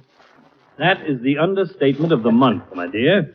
There's some ugly talk downtown of lynching the weatherman, but I think cooler heads will prevail and they'll shoot him instead. Incidentally, have you lost your voice, Molly, or are you just trying to keep this confidential? Well, now, when I woke up this morning, Never mind, my dear. Let me look at your throat. Say ah. Ah. Don't worry about your gold inlays, Tootsie. I'm watching him. That doesn't look bad. Use a good gargle and stay in the house. Don't talk any more than you have to for a couple of days. And if you have to communicate with your husband, write him a note using small words and large print. All right, Doctor, I'll do that. I think I'll go upstairs now and gargle and let you boys talk. Good night, Doctor. Well, if it hasn't cleared up a little by morning, let me know. Good night. See you later, baby. Ah, there goes a good kid. What you got there, Stork Chaser? Postcard for you was left with Mrs. Jelliphant's by mistake. Oh, thanks, Bagwell.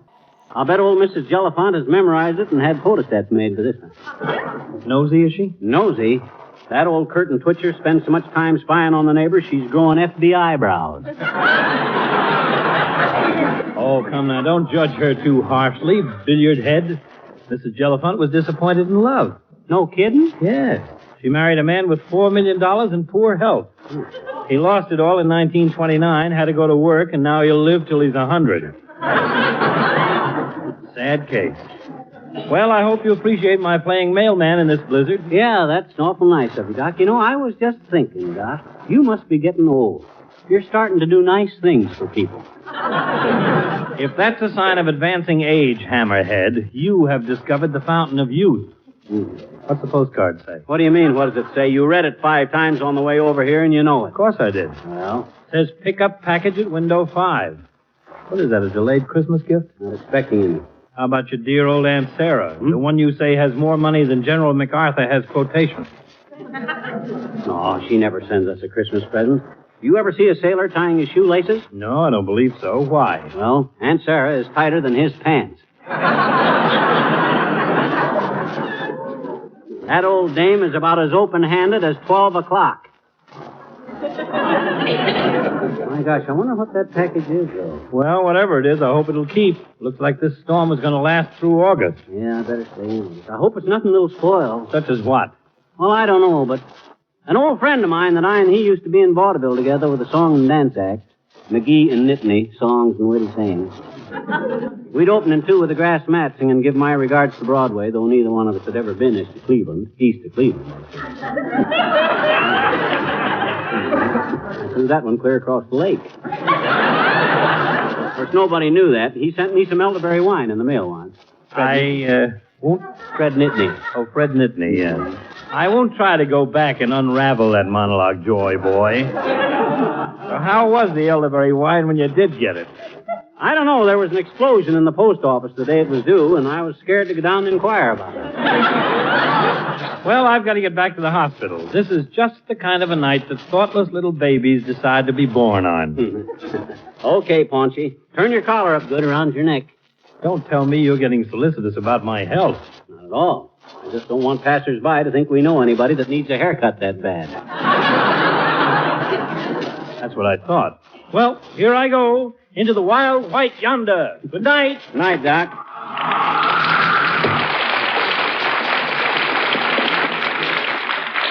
Boy, what a night. If it wasn't so far to the post office, I'd...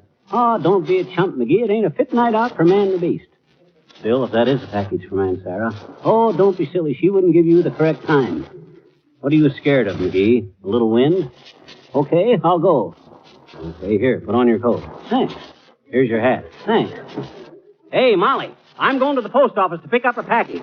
If I ain't back in 2 hours, send my green necktie to Uncle Dennis.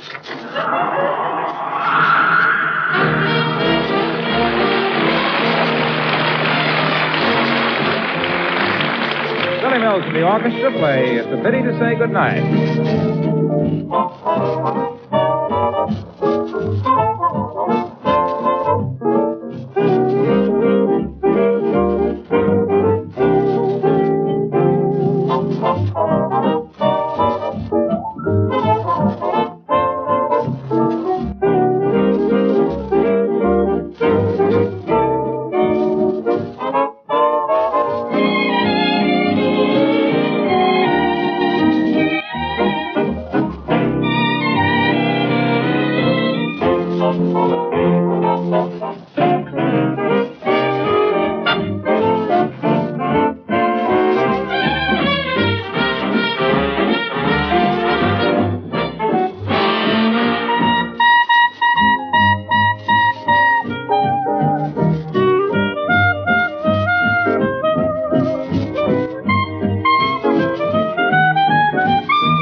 this is terrible. I should have passed the mailbox on the corner 15 minutes ago.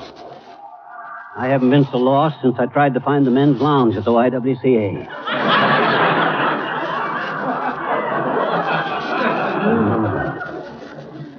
This has got me worried. I better stop at this house and ask where I am. Ooh. What's the matter, dearie? Forget something? What? Is this our house? Boy, I was just trying to find out where I was, Molly. I can't see 10 feet in this blizzard. I've been traveling in a circle. Well, how can you tell? I lost an overshoe 10 minutes ago, and now I got it on again. Hey, don't stand in the doorway with that bad throat, kiddo. I'll be back in a little while, I hope. Take care now, dearie.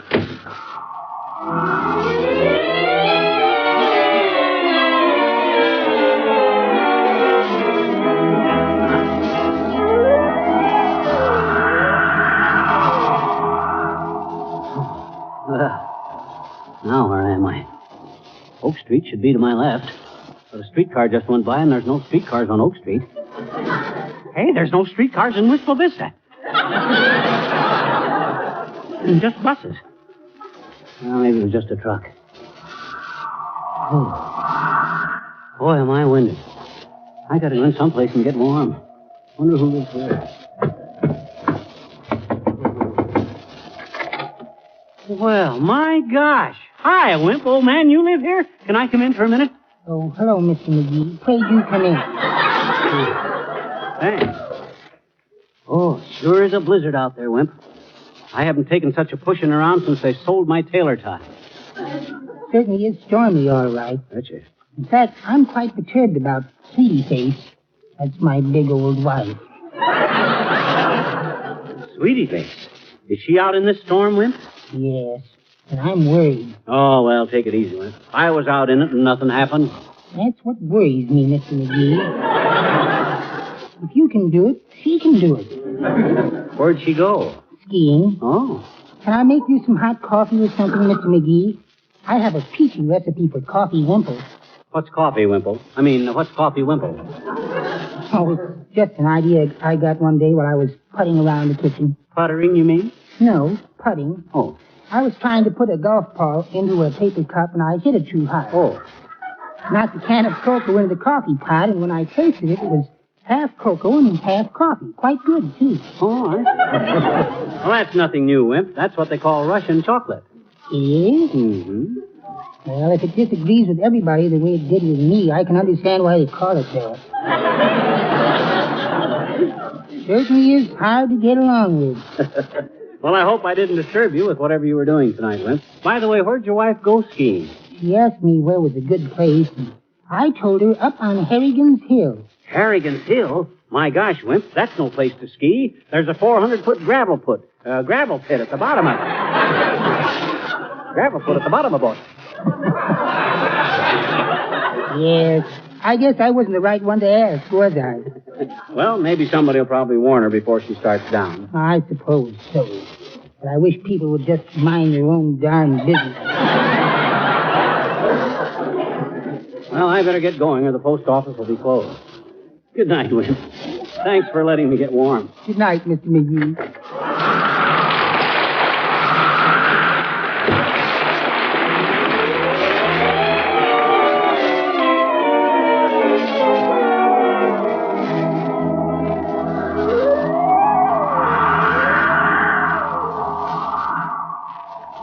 Oh, here I am, lost again. Can't even see a sign. All this snow. Hey, there's some letters on this window. See if I can make them out. C-H-I-L-I. Chili. They think that's funny. 2 cents, I'd heave a rock through that window. Now, let me see. I'm getting numb. I'll duck inside this place. Looks like a warehouse or something. Hey, anybody here? Hey! There's something I can do about... Oh, hello, pal. Wilcox, is this your office? Yes, but what brought you out in this kind of weather? I'm going to the post office to pick up a package, Junior. Package of what? I don't know. Who's it from? I don't know that either. Well, what's so important about it? Trick me. You don't know what it is or who it's from or why it was sent, but you'll risk your life to prowl around in this blizzard? Who's risking his life in a blizzard? I got a compass with me, haven't I? Oh, have you? Sure. Right here in my overcoat, someplace. Oh, here it is. You see? Mm-hmm. Where'd you get that? I had that for years. I take it on all my hunting trips. Look, pal, that's not a magnetic compass. That's the kind of compass you draw circles with.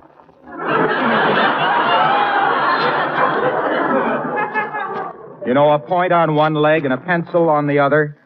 So what? It's always brought me where I wanted to go and took me back.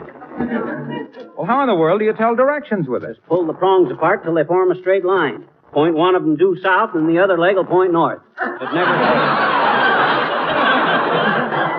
Well, I must say that's very ingenious. By the way, where's Molly? I left her home. She's got a little laryngitis and shouldn't talk. So I had to get out of the house for a while because you know how gabby I am. Oh. I thought if I... Oh, excuse me. Sure, Junior. If the man hangs up, don't answer. Wistful Vista branch of S.C. Johnson & Son Incorporated, Racine, Wisconsin, makers of Johnson's Wax, Paste, Liquid, and Cream. Wilcox speaking. Oh, hello, Kavanaugh. That's Kavanaugh, pal, one of our top salesmen. Oh, send him over to see me. I haven't had a top since I was a kid. Hello, Kavanaugh, yes. Oh, did you tell her that Glowcoat needs no rubbing or buffing? You did. Did you tell her it shines as it dries? You did. Well, look, Kavanaugh, just stress the fact that Glowcoat will help restore the life and color to her linoleum, and it'll be so much easier to keep clean. What? You did, and she bit you in the leg. Well, keep at it, Kavanaugh. Goodbye. Customer bite the salesman, Waxy? Oh, no. It was too stormy to call on people and too late, so he was rehearsing his sales talk on his fox terrier. Why did the mutt bite him? Frustration, I guess. Oh. No fun tracking up the kitchen linoleum if it's got Glowcoat on it. Well, now that you got that off your chest, Waxy, why don't you run along? What do you mean? Go away. You put in your pitch for paste and cream, so take a powder. I beg your pardon. This is my office. Huh? Oh, my gosh. I'm the one that's got to go this time. Well, thanks for the hospitality, Junior. I'll see you later. So long, pal.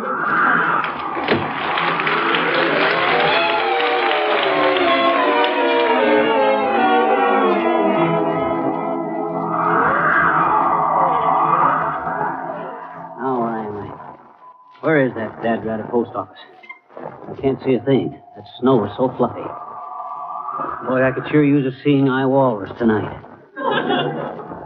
Snowflakes are closer together than Vandenberg in 1948. Must be a building nearby. I smell something cooking. Smells like coffee. Garlic pickles. Must be a drugstore near here. Now, if I can... Ah, here we are. Might as well play the pinball machine for a while till I get warm. Wonder if I got a nickel. Newton's off. Oh, yeah. Here we are. There.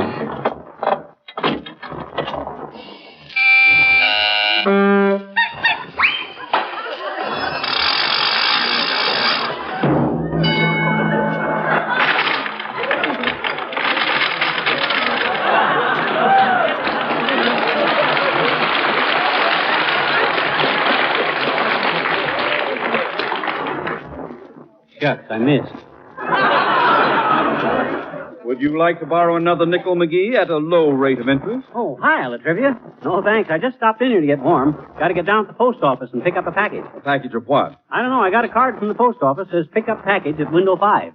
Well, if you're going to the post office, McGee, you'd better saddle and mount. It closes in 14 minutes. Hey, by the way, you're the mayor of this town, Latrivia. Why don't you call him up and tell him to wait for me? Sorry, McGee, I can't do it. Why not? Well, I'll try to explain. As mayor of this municipality, I have at my disposal certain patronage, jobs to be awarded. Usually, I try my best to see that those jobs are capably filled, regardless of political affiliation. Sure. Now then, the postmaster of this city, one Tiffany H. Crudd, has a nephew who is the mental equal of practically nobody.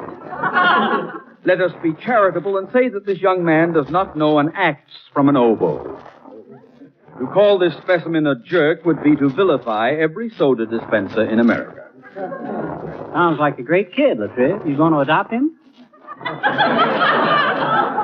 The young man's uncle, Tiffany H. Crudd, the postmaster, recently asked me to appoint this insufferable delinquent to a responsible position in the city's treasury office. Yeah, but what that got to The do with reply I gave Mr. Crud fully explains why I cannot ask him to keep the post office open for you. So you'd better be on your way. You said it. Well, so long, Mr. Eve. Good night, McGee.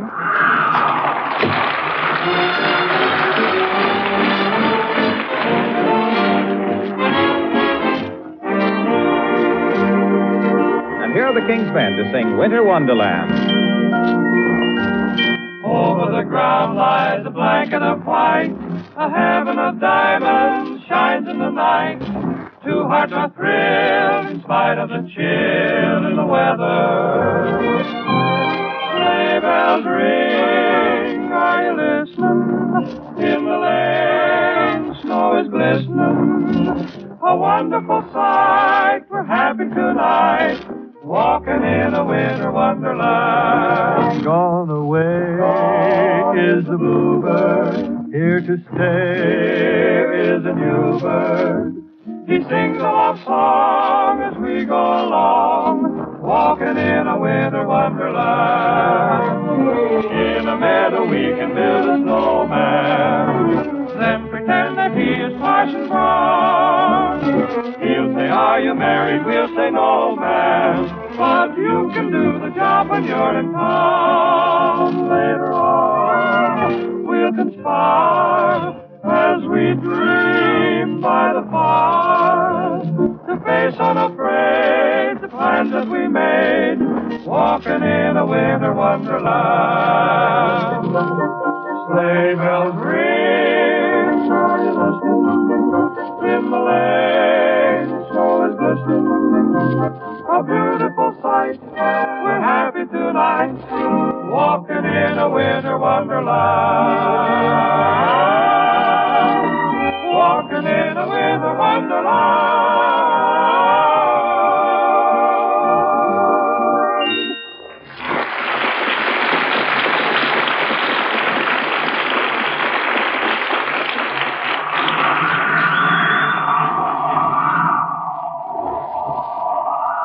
See now, I know the post office is in this general neighborhood. Been here 1,000 times.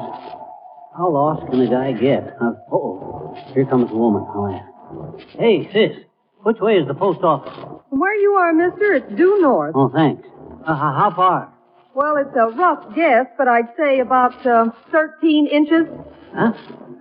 Oh, my gosh, I'm standing right in front of it. Oh, thanks, sis. Oh, not at all. But you better hurry. It's closing time, and the clerk's a crabby old coot. He is, eh? Yeah, and I ought to know. He's my grandfather. Good night.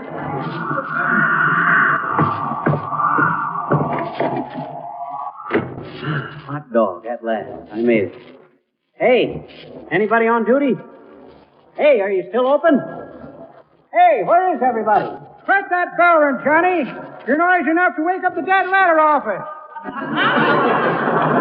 Well, I'll be... Hi, old-timer. You work here? Do I work here, the boy says. Me standing behind the counter, ink up to my elbows, green eye shade on, sleeves rolled up, pen behind my ear, rolled airmails in my hand, and he asked me if I'm working here. No, Johnny. I'm a travelage mucilage taster for the government. Just stopped in to lick a few special deliveries. Got stuck him up with plate there.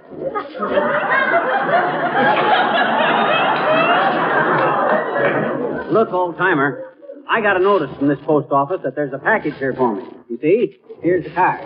Hey, this card says window 5. So what?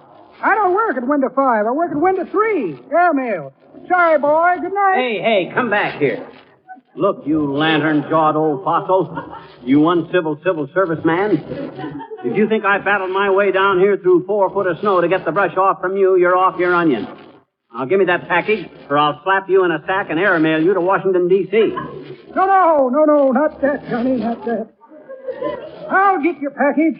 Got any idea what it was? I don't even know who it's from. Well, now, let me take a look around here, Mike. Hey, you want to see my stamp collection? No, I don't. I just want to get my package and go home. Well, you can be looking at my stamp collection while I look for your package. Here they are. Feast your eyes on those, boy. You mean, is this your stamp collection? Yep. Wanted one ever since I was a kid. Finally started it this week. Got some beauties there, ain't I? Look at this one here. This one says, Fragile. This one says, this side up. Look at this one. Use no hook. Just got to varnish some of the handles, and I'll have the prettiest stamp collection in town. Yeah, very impressive. Now, how about my package? Yeah, got it right here, Johnny. Transfer down this line. Yeah, that's it. Hey, you gonna unwrap it here? You're doggone tootin' I am. That's it. After all the torture and hardships I've been through to satisfy my curiosity about this package, I certainly am going to... Well, I'll... If that isn't the dirtiest... What a jerk. Slogged my way through 3 miles of blizzard for what? Throw that thing back in the bin, Gramps. I'll be back for it in April. What is it, Johnny? Look at it. Spring seed catalog. Oh, this is ridiculous.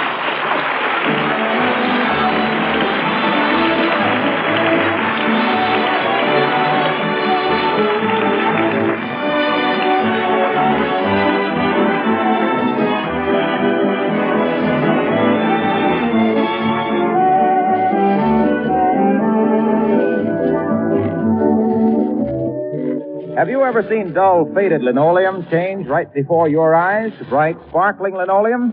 No, there's no catch in it. That's exactly what happens when you use Johnson's self-polishing glow coat. There's no rubbing or buffing and very little work on your part. Yet in 20 minutes, while you wait, this remarkable wax floor polish makes old floors shine like new. Keeps new floors always beautiful. All you do is apply glow coat and let it dry. As it dries, Johnson's glow coat shines to a smooth, long-lasting polish. Try it on your printed and inlaid linoleum and linoleum rugs, too. See the gleaming beauty it gives them, at the same time protecting them from dirt and wear. With Glow Coat protection, spilled things wipe up in no time. Muddy footsteps and dirt can be wiped up instantly, leaving the colors fresh and bright as ever. Try it, won't you? But for a really bright shine, be sure to ask for the real thing. Johnson's self-polishing Glow Coat.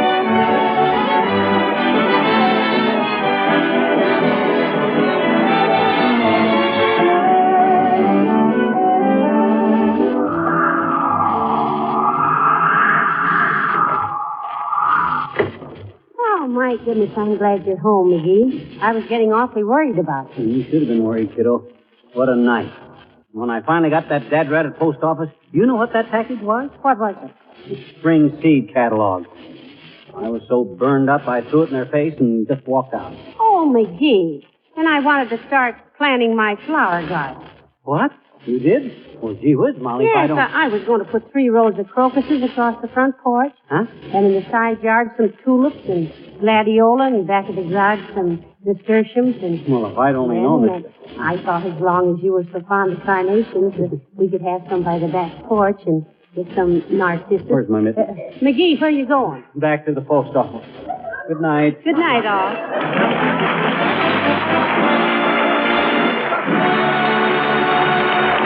This is Harlow Wilcox, speaking for the makers of Johnson's Wax products for home and industry, inviting you to be with us again next Tuesday night. Good night. This is NBC, the National Broadcasting Company. Before the internet, those catalogs were how we bought everything, wasn't it? 79 years ago, January 14th, 1947, Fibber McGee and Molly on Classic Radio Theater with Wyatt Cox. Visit our webpage at classicradio.stream. Up next, Robert Young. Father knows best. Or does he?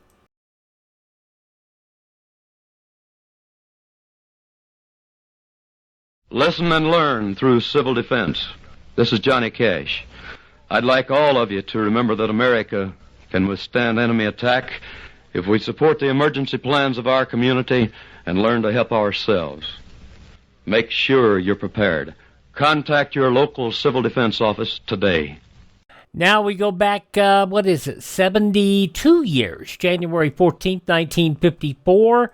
Robert Young in Father Knows Best. Keep tuned for Robert Young starring in Father Knows Best, which follows this listening reminder. Tomorrow evening, you'll enjoy a host of entertaining radio shows when you keep your dial set to the NBC Radio Network. For songs, you'll hear delightful quarter-hour programs by both Dinah Shore and Frank Sinatra. For comedy, listen to Bob Hope, Phil Harris, and Alice Faye.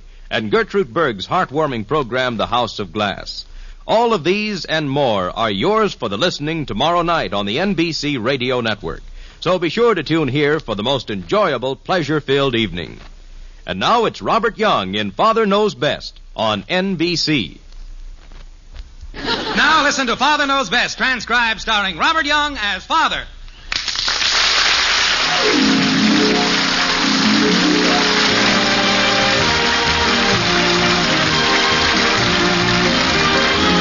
Welcome to Springfield and another half-hour visit with the folks in the white frame house on Maple Street. Sit back and enjoy life with the Andersons. Kathy, Bud, Betty, Margaret, and Jim, as the head of this typical American household, again sets out to prove that Father knows best.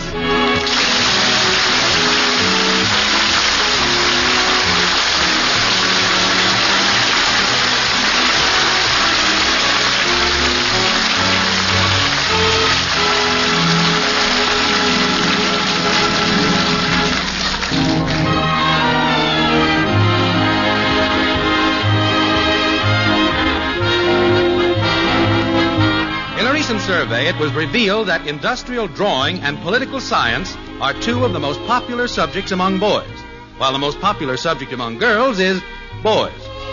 There are some, of course, who will dispute this, but Jim Anderson is not one of them. He formed his opinion one Friday afternoon when he came home early and retired to his den to prepare a speech for an insurance convention. Like this. Well, if there's anything you need, dear, just call. Thanks, honey, but all I want is a little peace and quiet. Maybe some cookies? No, just quiet. They're oatmeal cookies. Your favorite. Margaret, I've got to write this speech, so... So you'd better get to work and stop all this chatting. Maybe if I get out of here, you won't have any excuse to talk. Yeah. Well, get to work then. You're wasting time. Yeah, wasting time. Well, let's see now. Mr. Chairman, District Supervisor Spragerson, and fellow insurance men. Or fellow slaves. Yeah, I'll use that. Might as well get a laugh right off the bat. Slaves. It is indeed a pleasure to be here again tonight, and I would like to say... Betty, I'm writing a... I know, but will it bother you if Janie and I look up something for school in the encyclopedia? Well, I've got to get this... Real fast. Well, if you're sure it'll be real fast. Come on, Janie. He says okay. Hello, Mr. Anderson. Hello, Janie. I hear you're writing a speech. Well, I'm trying to. Oh, that's nice. Father, what would we look under to find out about the Magna Carta? Well, it's just a shot in the dark, but you might try looking under Magna Carta. Say, that's an idea, isn't it? Keen. You must know quite a bit about English history, Mr. Anderson. Oh, sure, an old authority on it. That's what we're studying now. English history under Mr. Glover. He's cute, isn't he? Just darling. Have you found the Magna Carta yet? What would that be under? The M's? That's a pretty good guess. M. Betty, do you think Mr. Glover is cuter than Mr. Thomas? I don't have him. Oh, he's cute. Mr. Welker's cute. Just darling. Oh, say, do you know a boy named John Reverts in your botany class? I sit right next to him. Oh, he's cute. Just darling. Oh, me. Have you heard of his brother Albert? Oh, he is cute. Just darling. Girls, have you heard of Magna Carta? Oh, he's cute. Just darling. All right. I've had all the darling talk I can stand. Now take the book in the other room and do your work out there. This'll just take a second, Father. Milton. Oh, do you know Milton Potter? He's not very cute. For goodness sakes, can't you girls think of anything else besides boys? Oh, certainly we can, Father. We can think of, dates and, Hey, that's something else we're supposed to find out about the Magna Carta. The date of it. Try 1076. All right. Let's see, page 1076. That's not the page number, that's the date. Oh, say, Betty, do you have a date for the dance tomorrow night? Do I? Larry Tribbley. Larry Tribbley? Oh, he's cute. Just darling. Oh, I give up. All you've done is waste my time and talk about boys. Now take the book, take it in the living room, and leave me alone. I'll get it. Well, someday I'm going to have that thing disconnected. Hello? Oh, hello. It's Larry. She's going to blow a gasket. How are you, Larry? Where are you going, Mr. Anderson? Aren't you going to write your speech? I'll be back. What did you say, Larry? Oh, Larry, Milton, John, Albert. Isn't he cute? Ugh. Margaret. In the living room, dear. Have you finished your speech? Not quite. Want some fruit? No, thanks. Hi, Dad. Will you help me with some arithmetic problems? No, bud. I'm trying to write a speech. How much is 2.5 bushels of apples times Mr. White, the grocer, times 3 boys? I think you're a little mixed up there, bud. And besides, I've heard all I want to about boys. What's wrong with boys? Nothing, except girls. Huh? Margaret, have you listened to any of Betty's conversations lately? Well, I guess so. What are you getting at? She talks of nothing but boys. All teenage girls are like that. It's perfectly normal. Well, it's driving me crazy, I can tell you that. Girls drive me crazy, too. They're a bunch of squares. You keep out of this, Bud. You're supposed to be doing your arithmetic. I am, but I need help. Oh, you shouldn't have trouble with those problems. Well, it's not the problems I'm having trouble with. It's the answers. Well, I guess I'd better get back in the den, see if they're through hanging on the phone. Dad. That's another thing. Betty spends half her life on the phone talking to some boy. No, it's not quite half. Dad. What is it, Bud? If it takes 3 boys working 4-hour shifts to build a brick wall 20 feet long, how long will it take 2 boys working 6-hour shifts to build the same wall? Why would they need to build the same wall? Gee, I never thought about that. Well, it's built. Maybe it fell down. Well, that's your whole problem right there. They just don't build walls like they used to. Yeah. Well, how long do you think it takes these 2 boys Bud, I told you I'd rather not hear that word right now. Besides, I've just got to get that speech done. Can you help me later? Yeah, maybe. Don't bother him now, Bud. Daddy, will you read me a story? I can't now, kitten. Maybe later. It's a peachy story. It's called Through Monkeyland with the Jungle Boys. Boys? Oh, not you two, Kathy. Did I say something wrong, Daddy? No, kitten. I'll see you later. Run along. Gee. No, Larry, that was Janie who said you had such cute blue eyes. Don't tell him I said it. Oh, me. Oh, stop it, Larry. What'd he say? Betty, will you please hang up? Huh? Oh, Larry, I guess I'll have to hang up now. My father wants to use the phone. All right, Larry. Bye-bye. He said his eyes weren't blue. They're usually bloodshot, and that's why everything looks rosy to him. Oh, he's so cute on the phone. Just darling. Why, Father, do you know him? I've never laid a bloodshot eye on him. Now, will you girls please leave me alone and let me get my work done? I'll bet you couldn't go 24 hours without mentioning the subject of boys if your life depended on it. Oh, why, that would be the easiest thing in the world, wouldn't it, Larry? Janie. Easy. Who cares anything about boys? Betty, would you come out here a minute, please? Yes, Mother. Janie, you start looking up about the Magna Carta. Okay, Betty. Look under the M's. Okay. What is it, Mother? There's a delivery man at the door from the Dolores Dress Shop with a COD package.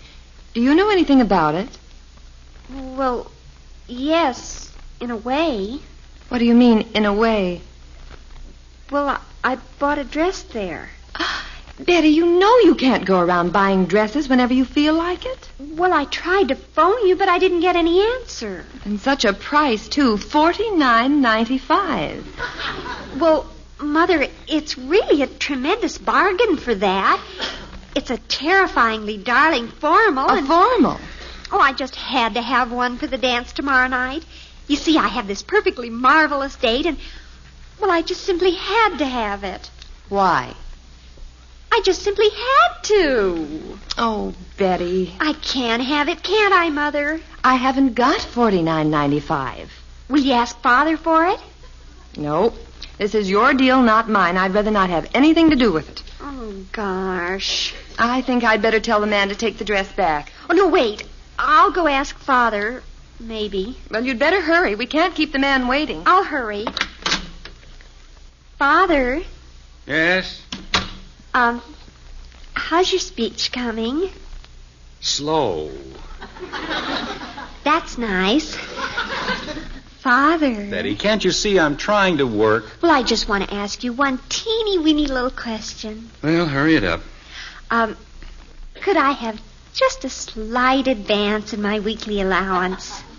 That's a poor habit to get into, Betty. Would it just be a slight advance? How much? Only $49.95. $49.95. My gosh, that'd take you into the middle of 1955. What do you need all that for? Well, I thought that just in case I might possibly have to buy a new dress for the dance New tomorrow. dress? What for? You've got a whole closet stuffed full of them now. Oh, but I have to wear a formal, and I haven't got a decent one. Betty, when are you going to learn that I'm not made of money? But, Father... Money does not grow on trees. I know that, Father, but Betty, you were right. Magna Carta is under M's. Yes, and so is money. Wait a minute. I'll make you a proposition. You remember you said it'd be easy for you not to mention boys or to talk to boys for 24 hours? Yes. Okay. I'll just bet you $49.95 that you can't do it. But 24 hours will be tomorrow. Well, the dance isn't until tomorrow night. Let's see, it's 4:10 now. The bet will be up at 4:10 tomorrow afternoon. That'll give you time to buy a dress, won't it? Well, you see, Father... That's the deal right there. Take it or leave it. Maybe those 24 hours will give you time to think over the meaning of money, which comes under M. Father, stop throwing that up to me. Well, how about it? Do you want to take the bet? I'll take it if you include in it that you lose, too, if you mention money during the 24 hours. Well, fine. I can think of nothing I'd rather not mention than that. All right, then, the deal's on. Wait here, Janie. I'll be right back. Mother. Well, what happened? Tell the man to take the dress back. Well, that's a wise decision. But tell him to bring it back here tomorrow afternoon at exactly 4:10. What? Don't ask questions now. Just tell him. Will you have the money by then? You bet I will. But it's going to be the most miserable 24 hours I've ever spent.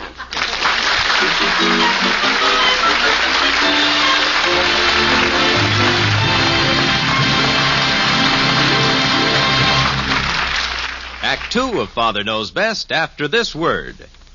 Tomorrow evening, you'll enjoy two of America's favorite comedy programs when you set your radio dial to NBC. There's laugh-filled entertainment on the Phil Harris and Alice Faye Show, as Phil and Elliot Lewis decide to present their own interpretation of Shakespeare. You'll truly enjoy the mirth-filled Phil Harris and Alice Faye Show tomorrow evening, the same night you can hear the Bob Hope Show on NBC Radio. Tomorrow, Bob Hope will have Gordon MacRae as his special guest, and the laughs will come thick and fast as Bob and Gordon each tries to win the honor of Man of the Year at their golf club. Remember, it's the Bob Hope Show and the Phil Harris and Alice Faye Show. Hear them both tomorrow on the NBC Radio Network. And now, back to Father Knows Best.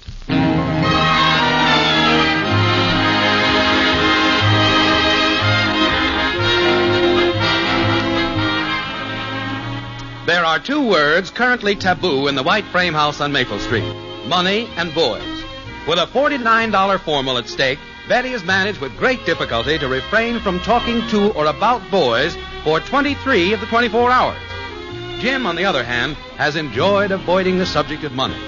But now as the finish of the bet nears, the pressure is on, and no holds are barred. Like this. Jim, Yes, dear. the egg man is here to collect. Guess how much we owe him. It's nice weather we're having now, isn't it?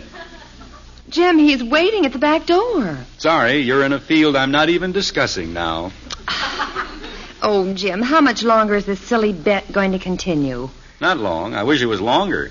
I'm finding it rather pleasant and economical.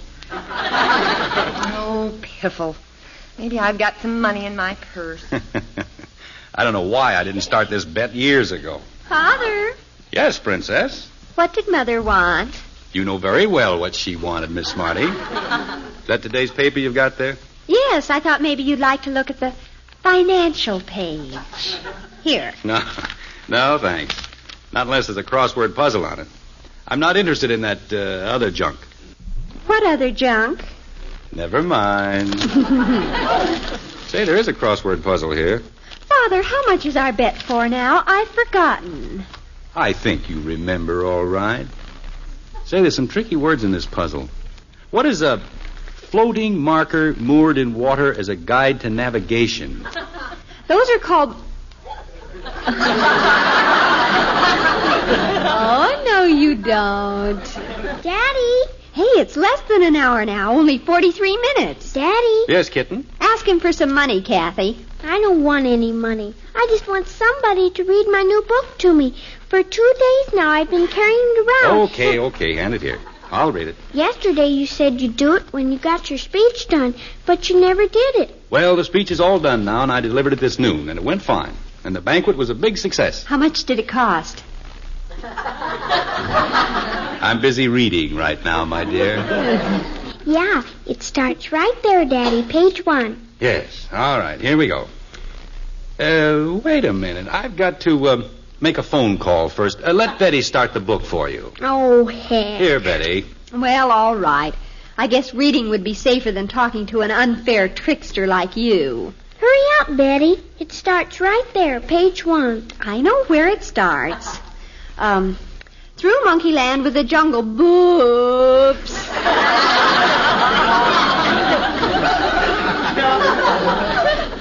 That's boys, jungle boys. I know what it is. What did you say it was, Betty? I didn't say, and I'm not going to. Father, that was a dirty trick. Here, take your old book back. Wait a minute. Isn't anybody going to read to me? Yeah, I'll read it, Kathy. Well, let's get with it then. I'm getting tired of all this book passing. Okay. Through Monkeyland with the Jungle Boys. One beautiful spring day... You'd think a girl Betty's age would know a little word like boys, wouldn't you? Yes, you would. She's kind of dumb, isn't she? All right, Squeegee. Keep your opinions to yourself. Ah, turn blue. Through Monkeyland with the Jungle Boys. One beautiful... Aren't you going to stay and hear this, Betty? No, I'm not. It's about your favorite subject. Come on, Daddy. Through Monkeyland with the Jungle Boys. You read that. Oh, yeah. One beautiful spring day, Neko, the elder jungle boy, was startled by a strange noise in the dense foliage along the river. Dad! Neko looked about tensely, wondering what the noise was. I wonder what that noise was, said Neko tensely.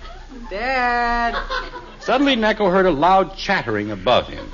He looked up, then laughed and cried out, Dad! Hello there, you little baboon. Huh? Let's see you swing by your tail. Dad, it's me, your son, said Neko. Yes, I recognize you, Bud. Did you want something? Go away. Daddy's reading to me. Well, that's a nice exchange of dialogue. Dad, you just got to help me with these arithmetic problems. Haven't you got those yet? Well, I need a little help to get me started. Well, all right. Let's see the book. Oh, heck. The first 10 there. If Tom earns twice as much as Ned, who earns 3 times as much as Dick, how much money... Wait a minute. Did Betty put you up to this? No, honest. She didn't, huh? You know, that is a good idea now that I think of it. Here, Bud, take your book into Betty and ask her to help you with problem number 3. Number 3? Yeah. If there are 36 pupils in a schoolroom and there are twice as many girls as boys, how many boys are there? Is she any good at this subject? She's awfully interested in it, I know that. Go get her to help you. I hope that's one of Betty's boyfriends. I thought Mommy said you were sick of Betty's boyfriends. Well, at times. Yoo-hoo, anybody home? Oh, it's just Janie. Is that you, Janie? Come on in. Hi, Betty. Oh, hello, Mr. Anderson. Hello, Janie. Come on, let's go in the den, Janie. Okay. Better leave the door open so I can hear you. I won't cheat. How's it going? Just awful. Father cheats. He keeps trying to trap me, and he won't fall into any of the traps I set for him. Oh, that's mean. I'm afraid it's going to end in a draw, and then I won't get the money. The man's going to be here with the dress pretty soon. Gosh. Oh, why'd you call me over? Can I help you? Oh, yes. Now, listen, I want you to get some... one of those things. What things? Are you kidding? Boys? Certainly. And I want you to have it call Father. It? Can't you even say him? Well, I'm not taking a chance. I've got to have that dress. Now, you have it call Father and tell him it wants to buy a big insurance policy. And be sure and tell him to ask Father to quote prices. Oh, I get it. And tell him to get real mad if Father refuses. Roger. Now, hurry up. There's not much time left. Come on. Okay, I'll hurry. Don't fail me. I'll see you later. Okay. I'm dying to see your new dress. Bye. Bye. New dress? You sound pretty confident. Why not? I'm going to win, aren't I? Well, that remains to be seen. Hey, sis, will you help me with some problems? Who, me? Number 3. I suspect another trap here. Let me see that. Number 3. If there are 36 pupils in a schoolroom and there are twice as many girls as... Uh-huh. And so Necco retreated slowly as the angry panther glared down at him. Father. There was fire in the panther's eyes. Well, how about it, sis? What's the answer? Ask Father. He seems to know all the answers. Thank you. Gosh, a fella can't get any help around this place anymore. Mom! As the Black Panther leapt from the limb with a lightning leap, Mom! Necco jumped nimbly to one side. Yes, sir? With all the agility of the ring-tailed baboon, which he had come to know and love in Monkeyland. Jim, what in the world are you doing? Huh? Oh, I'm reading a story to Kathy. Kathy? She's outside playing with Patty. She is? Well, what do you know about that? She was here when I started. Mom, will you help me with my arithmetic? Oh, I'm not very good at arithmetic.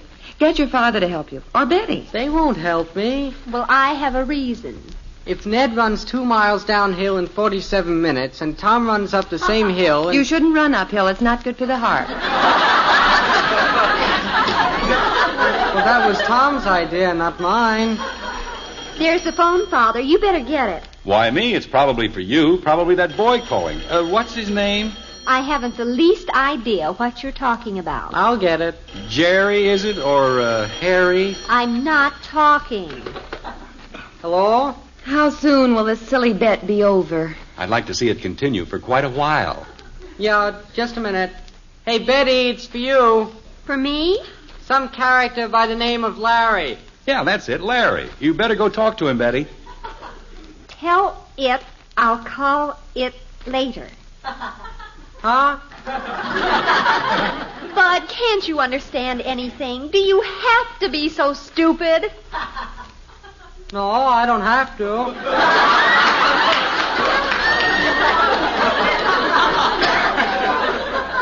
Hello? Betty says to tell it to call it later.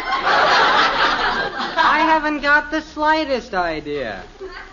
Yeah, it does, don't it?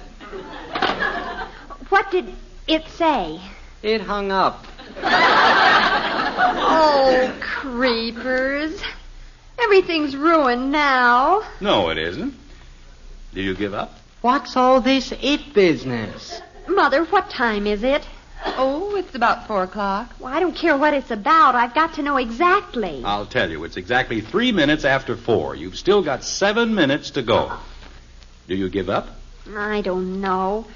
I haven't got any reason to win the dress now. Oh, it's not that serious. Yes, it is. You heard what happened when little Goonface there got on the phone. I'll get it. Oh, no, you don't. I'm not going to take another chance. If you talk to him, you lose. I don't care. Hello? I knew she couldn't hold out. Oh, I'm so glad you called back. This was all a misunderstanding. Well, I'm sorry she lost, but I'm glad it's over. Well, that was my brother, and he hardly ever knows what he's talking about. Hey, now wait a minute. Well, actually, it was all part of a silly bet in which I was going to win $59.95. $59? It was $49. Father, you lose. What? money and the time's not quite up. Yes, but you lose too. You're talking to Larry. No, I'm not. This is Janie Liggett. Janie, well, here now, this isn't fair. You said on the phone you were glad he called back and... You better answer the door, Father. That'll be for you. For me, I'm not expecting anyone. No, but I am. A man from the Dolores Dress Shop, and you'd better have $49.95 ready. Hey, what is this? You'd better go, dear. By George, there's some mighty unfair tactics being used around here.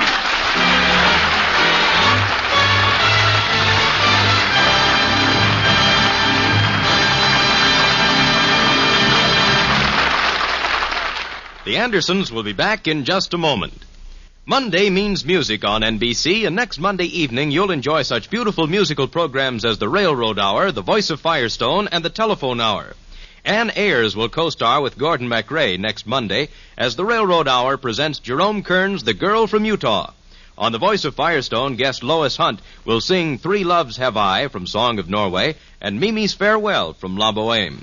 Guest of The Telephone Hour will be Marian Anderson, and among her solos next Monday evening will be Deep River and Every Time I Feel the Spirit.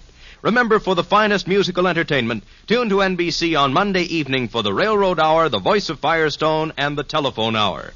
And now, back to the Andersons.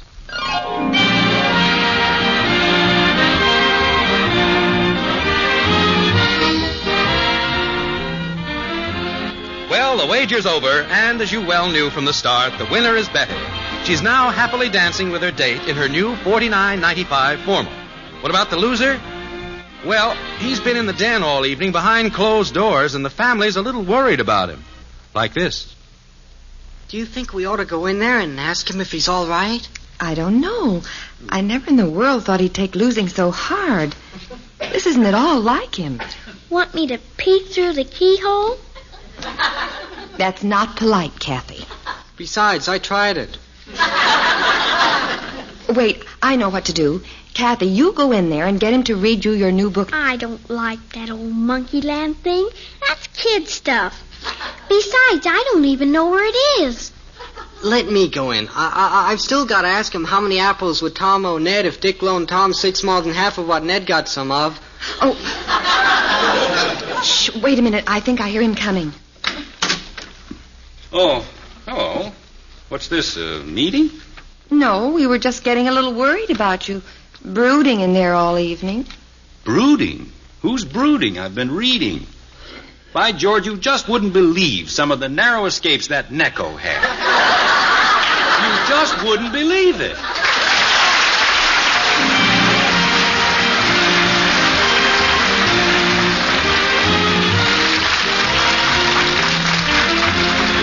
Join us again next week when we'll be back with Father Knows Best, starring Robert Young as Jim Anderson. Father Knows Best is an NBC Radio Network production in cooperation with Cavalier Enterprises. In our cast were Ted Donaldson as Bud, Gene Vanderpyle, Rhoda Williams, Helen Strome, and Mary Lee Robb. Father Knows Best, based on characters created by Ed James, is written by Paul West and Roswell Rogers, directed by Arthur Jacobson, and transcribed in Hollywood. This is Bill Foreman speaking.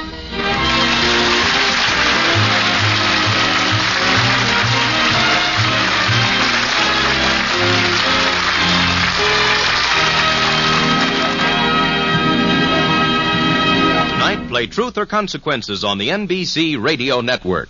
While the focus of the show stayed with the Anderson family, it was a whole different Anderson family. Robert Young said in a magazine, Films of the Golden Age, back in the fall of 2015, I never quite liked the radio show because it had to have laughs and I wanted a warm relationship show. When we moved to TV, I suggested an entirely new cast and a different perspective. And that's what you got. June Whitley and Gene Vanderpyle got replaced by Jane Wyatt. Betty became Eleanor Donahue. Billy Gray was Bud. And Lauren Chapin was a Kitten. And I think Lauren is still with us. And Billy Gray is still with us, and Eleanor Donahue is still with us. But Jane Wyatt and Robert Young have left the building. That is why if you watch Father Knows Best, you hear a different show than you on the radio than you see on TV. Let's see, the radio show, the television show was 6 seasons, 203 episodes, and moved between CBS and NBC. And on radio, a good chunk of programs. All righty, coming up next, we're going to check in with David and Claudia and see what's going on with the farmhouse.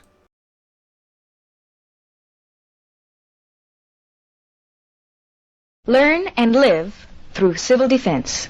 This is Mitzi Gaynor. During wartime, quick, accurate information is vital to the public. Conelrad, radio broadcasts at 6:40 or 12:40, will be your only official means of information. In an attack, tune to 6:40 or 12:40 on your radio. Let's go see what's going on with Claudia and David in the farmhouse. We go back 78 years, January 14th, 1948, for this episode of Claudia. Your Coca-Cola bottler presents Claudia.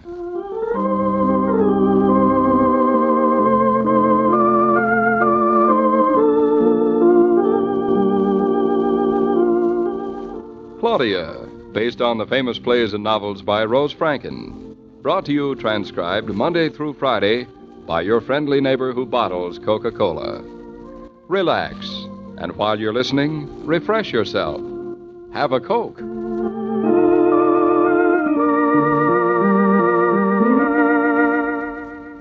And now, Claudia.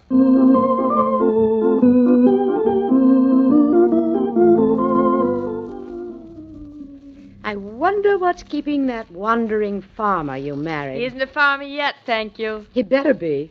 He'll have to bring home a new chicken if he doesn't hurry. He'll probably just bring home the other half of the ticket he almost got the last time he went driving. Just because you're not along, I suppose every state trooper between here and Boston will be waiting to pounce on poor David. He knows we're waiting, and he's probably in a great hurry. That's just when you get tickets. Hurry? He's probably dawdling along, pretending he's driving a tractor.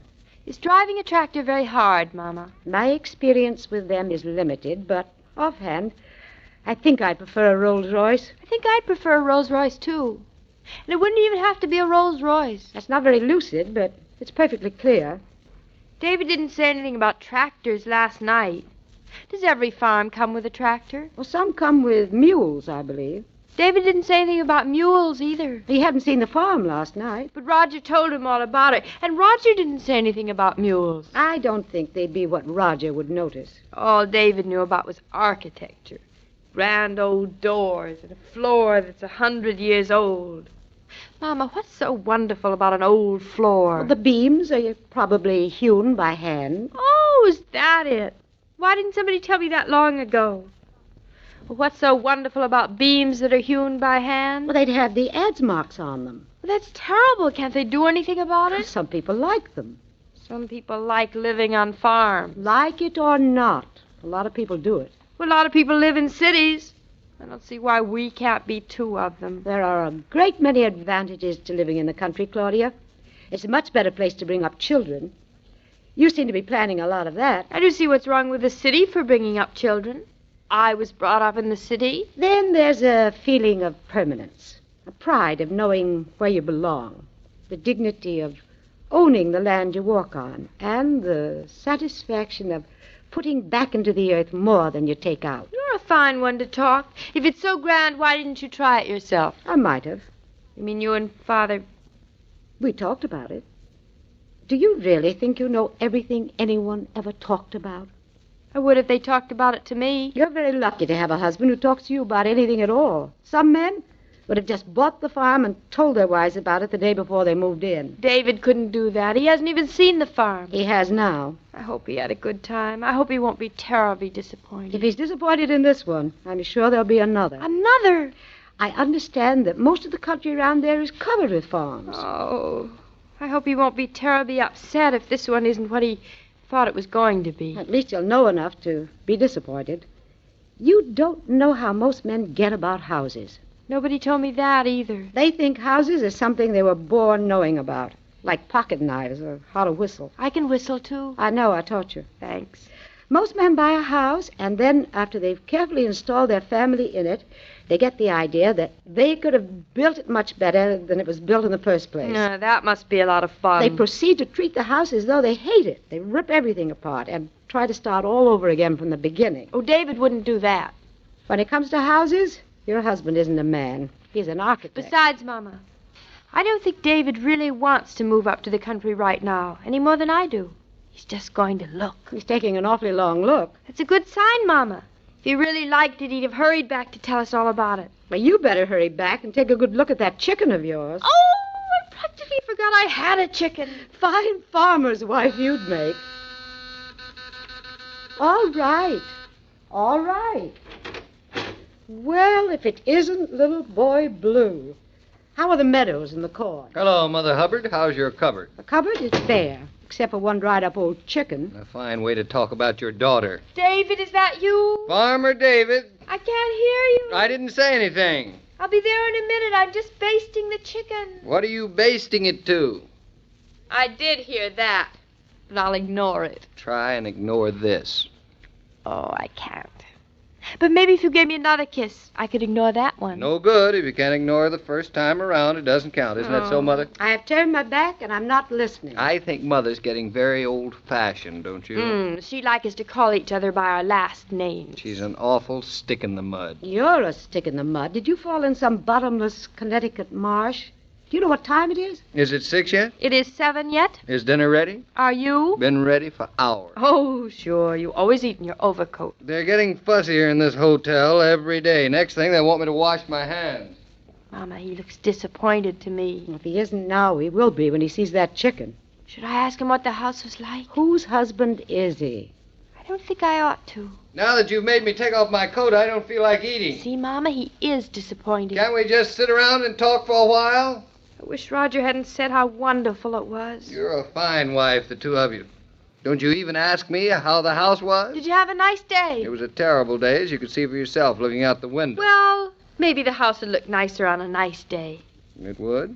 No doubt about it. Maybe you shouldn't make your mind up all at once. Maybe you should take another look. I don't need another look. Oh, now, is it fair to Roger to make up your mind just on one look? He made up his mind on one look. The sun was shining when he saw it. I don't need the sun to make up my mind. Well, that settles that. Don't sit down here, David. Our poor little chicken is waiting. Oh, I feel like sitting down. Oh, David, you mustn't be so disappointed. There are lots of other houses. Aren't there, Mama? So I've been told. Mother, you've been misinformed. There isn't any other house. David, that is just silly. That doesn't sound like... You mean you like it? Something of the sort. I think I'll sit down, too. Tell us about it, David. It isn't just liking it, Claudia. It's something beyond that. It's a feeling I got when I saw it. Perhaps the same sort of feeling I had that day I took the cinder out of your eye. The feeling that this is the way things are going to be. Without any warning at all, suddenly I could see everything.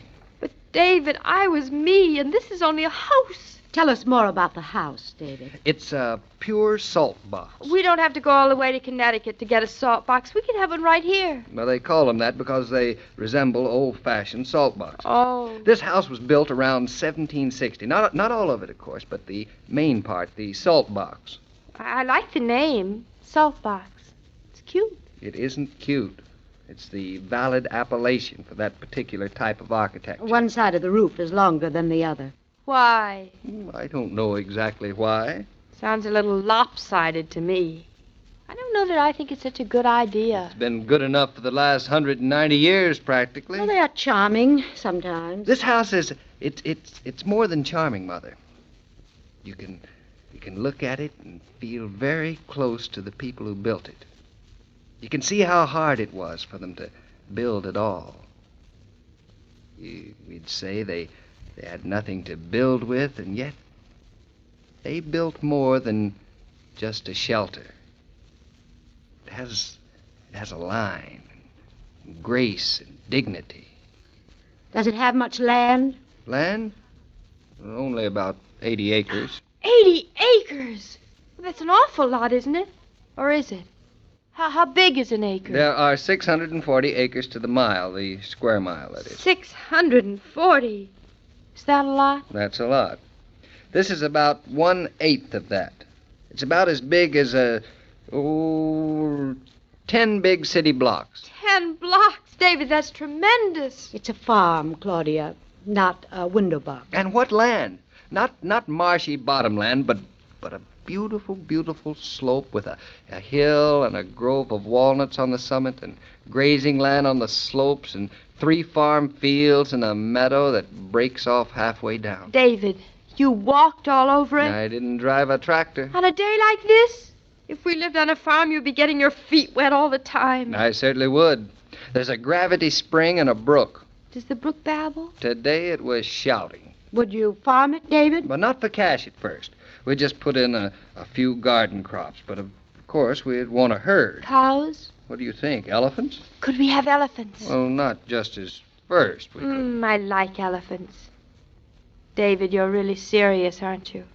About everything except the elephants. Tell us more about the house. Well, Mother, in the main part of the house, the beams are all the original beams. With adze marks. I should say so. Oh. The 4 floor planks are the old planks.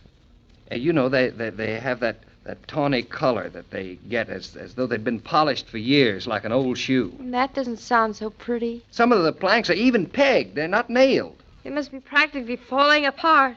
Does it have any stairs? Untouched. I think the stairs are the best part of the house. David, are you going to have to do much to it? Well, I've been working it out in my mind on the drive home. We won't have to do too much. How much is that? Well, now, we'll want to make an extra room out over the kitchen and back for a nursery eventually. A nursery? You might put our 6 sets of twins in a barn, but then how would you face the neighbors? Seriously, David, isn't that going to be a big job? Not so big. The important thing is the studding of the first floor, and it's strong enough to take it. I looked. I know you look, but isn't there always something that you find out about too late? Not if you're a good architect. And, Mother, we do have to have a nursery. Good girl. Then, of course, some of the barns aren't in such fine condition. Barns? Certainly, for the herd. I want to lay in a concrete floor. A concrete floor? Isn't that a terrible job? Mama, David knows what he is doing. Thank you, Claudia. You see, I think we can lay it right in without disturbing the structures themselves. They're resting on a stone foundation. But you can't be sure. Why not buy a barn that has a concrete floor? Mama, David is an architect. But he's beginning to sound just like a man. Then there's some small things we'd want to do right away. After a while, we could tackle some of the others. What sort of small things? Oh, a few more windows in the annex and an extra bathroom, but we could wait for that, and we'd probably want to make a few changes in the heating system. But if you have to do all that, why buy this house? Maybe you can find a house you won't have to do anything to. If you saw the house, Mother, you'd have more answer than I can give you. Besides, it isn't as though David were just anybody who doesn't know about houses. Have you changed your mind about farming, Mrs. Norton? You've changed your tune. What tune? You mean, what, mine? Mama means that a moment ago you didn't sound so enthusiastic. And now you sound as though you love the idea. Do I? It's just what I'd hoped. That you'd be as excited as I am. And I think we can move in by spring. Move in? That's what I said. But, David, no. I didn't mean to sound as though I loved it at all. Leave here, I couldn't. What? Make up your mind. Oh! But darling, wait till you see the house. There's no hurry. I wasn't thinking about the house. I just then remembered my chicken.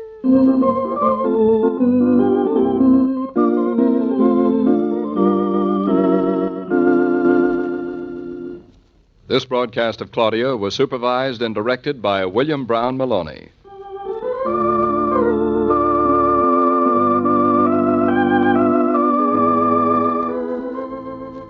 Have you noticed how much easier it is to get Coca-Cola nowadays?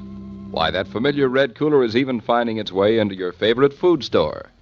Now, when you're buying a carton or a case to take home, you can stop in the midst of marketing to enjoy the pause that refreshes with ice-cold Coca-Cola.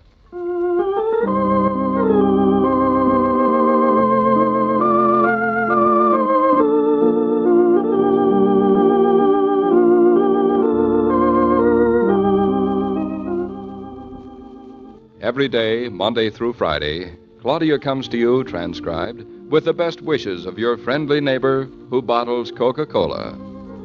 So listen again tomorrow at the same time.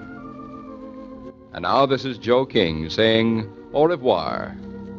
And remember, whoever you are, whatever you do, wherever you may be, when you think of refreshment, think of Coca-Cola.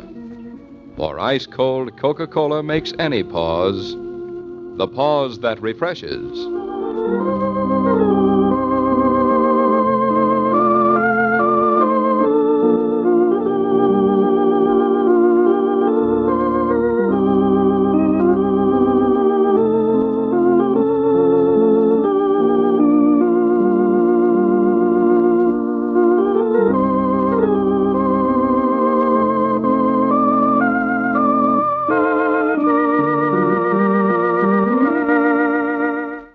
Don't you hate when that happens? You get distracted while cooking. Happens to the best of them.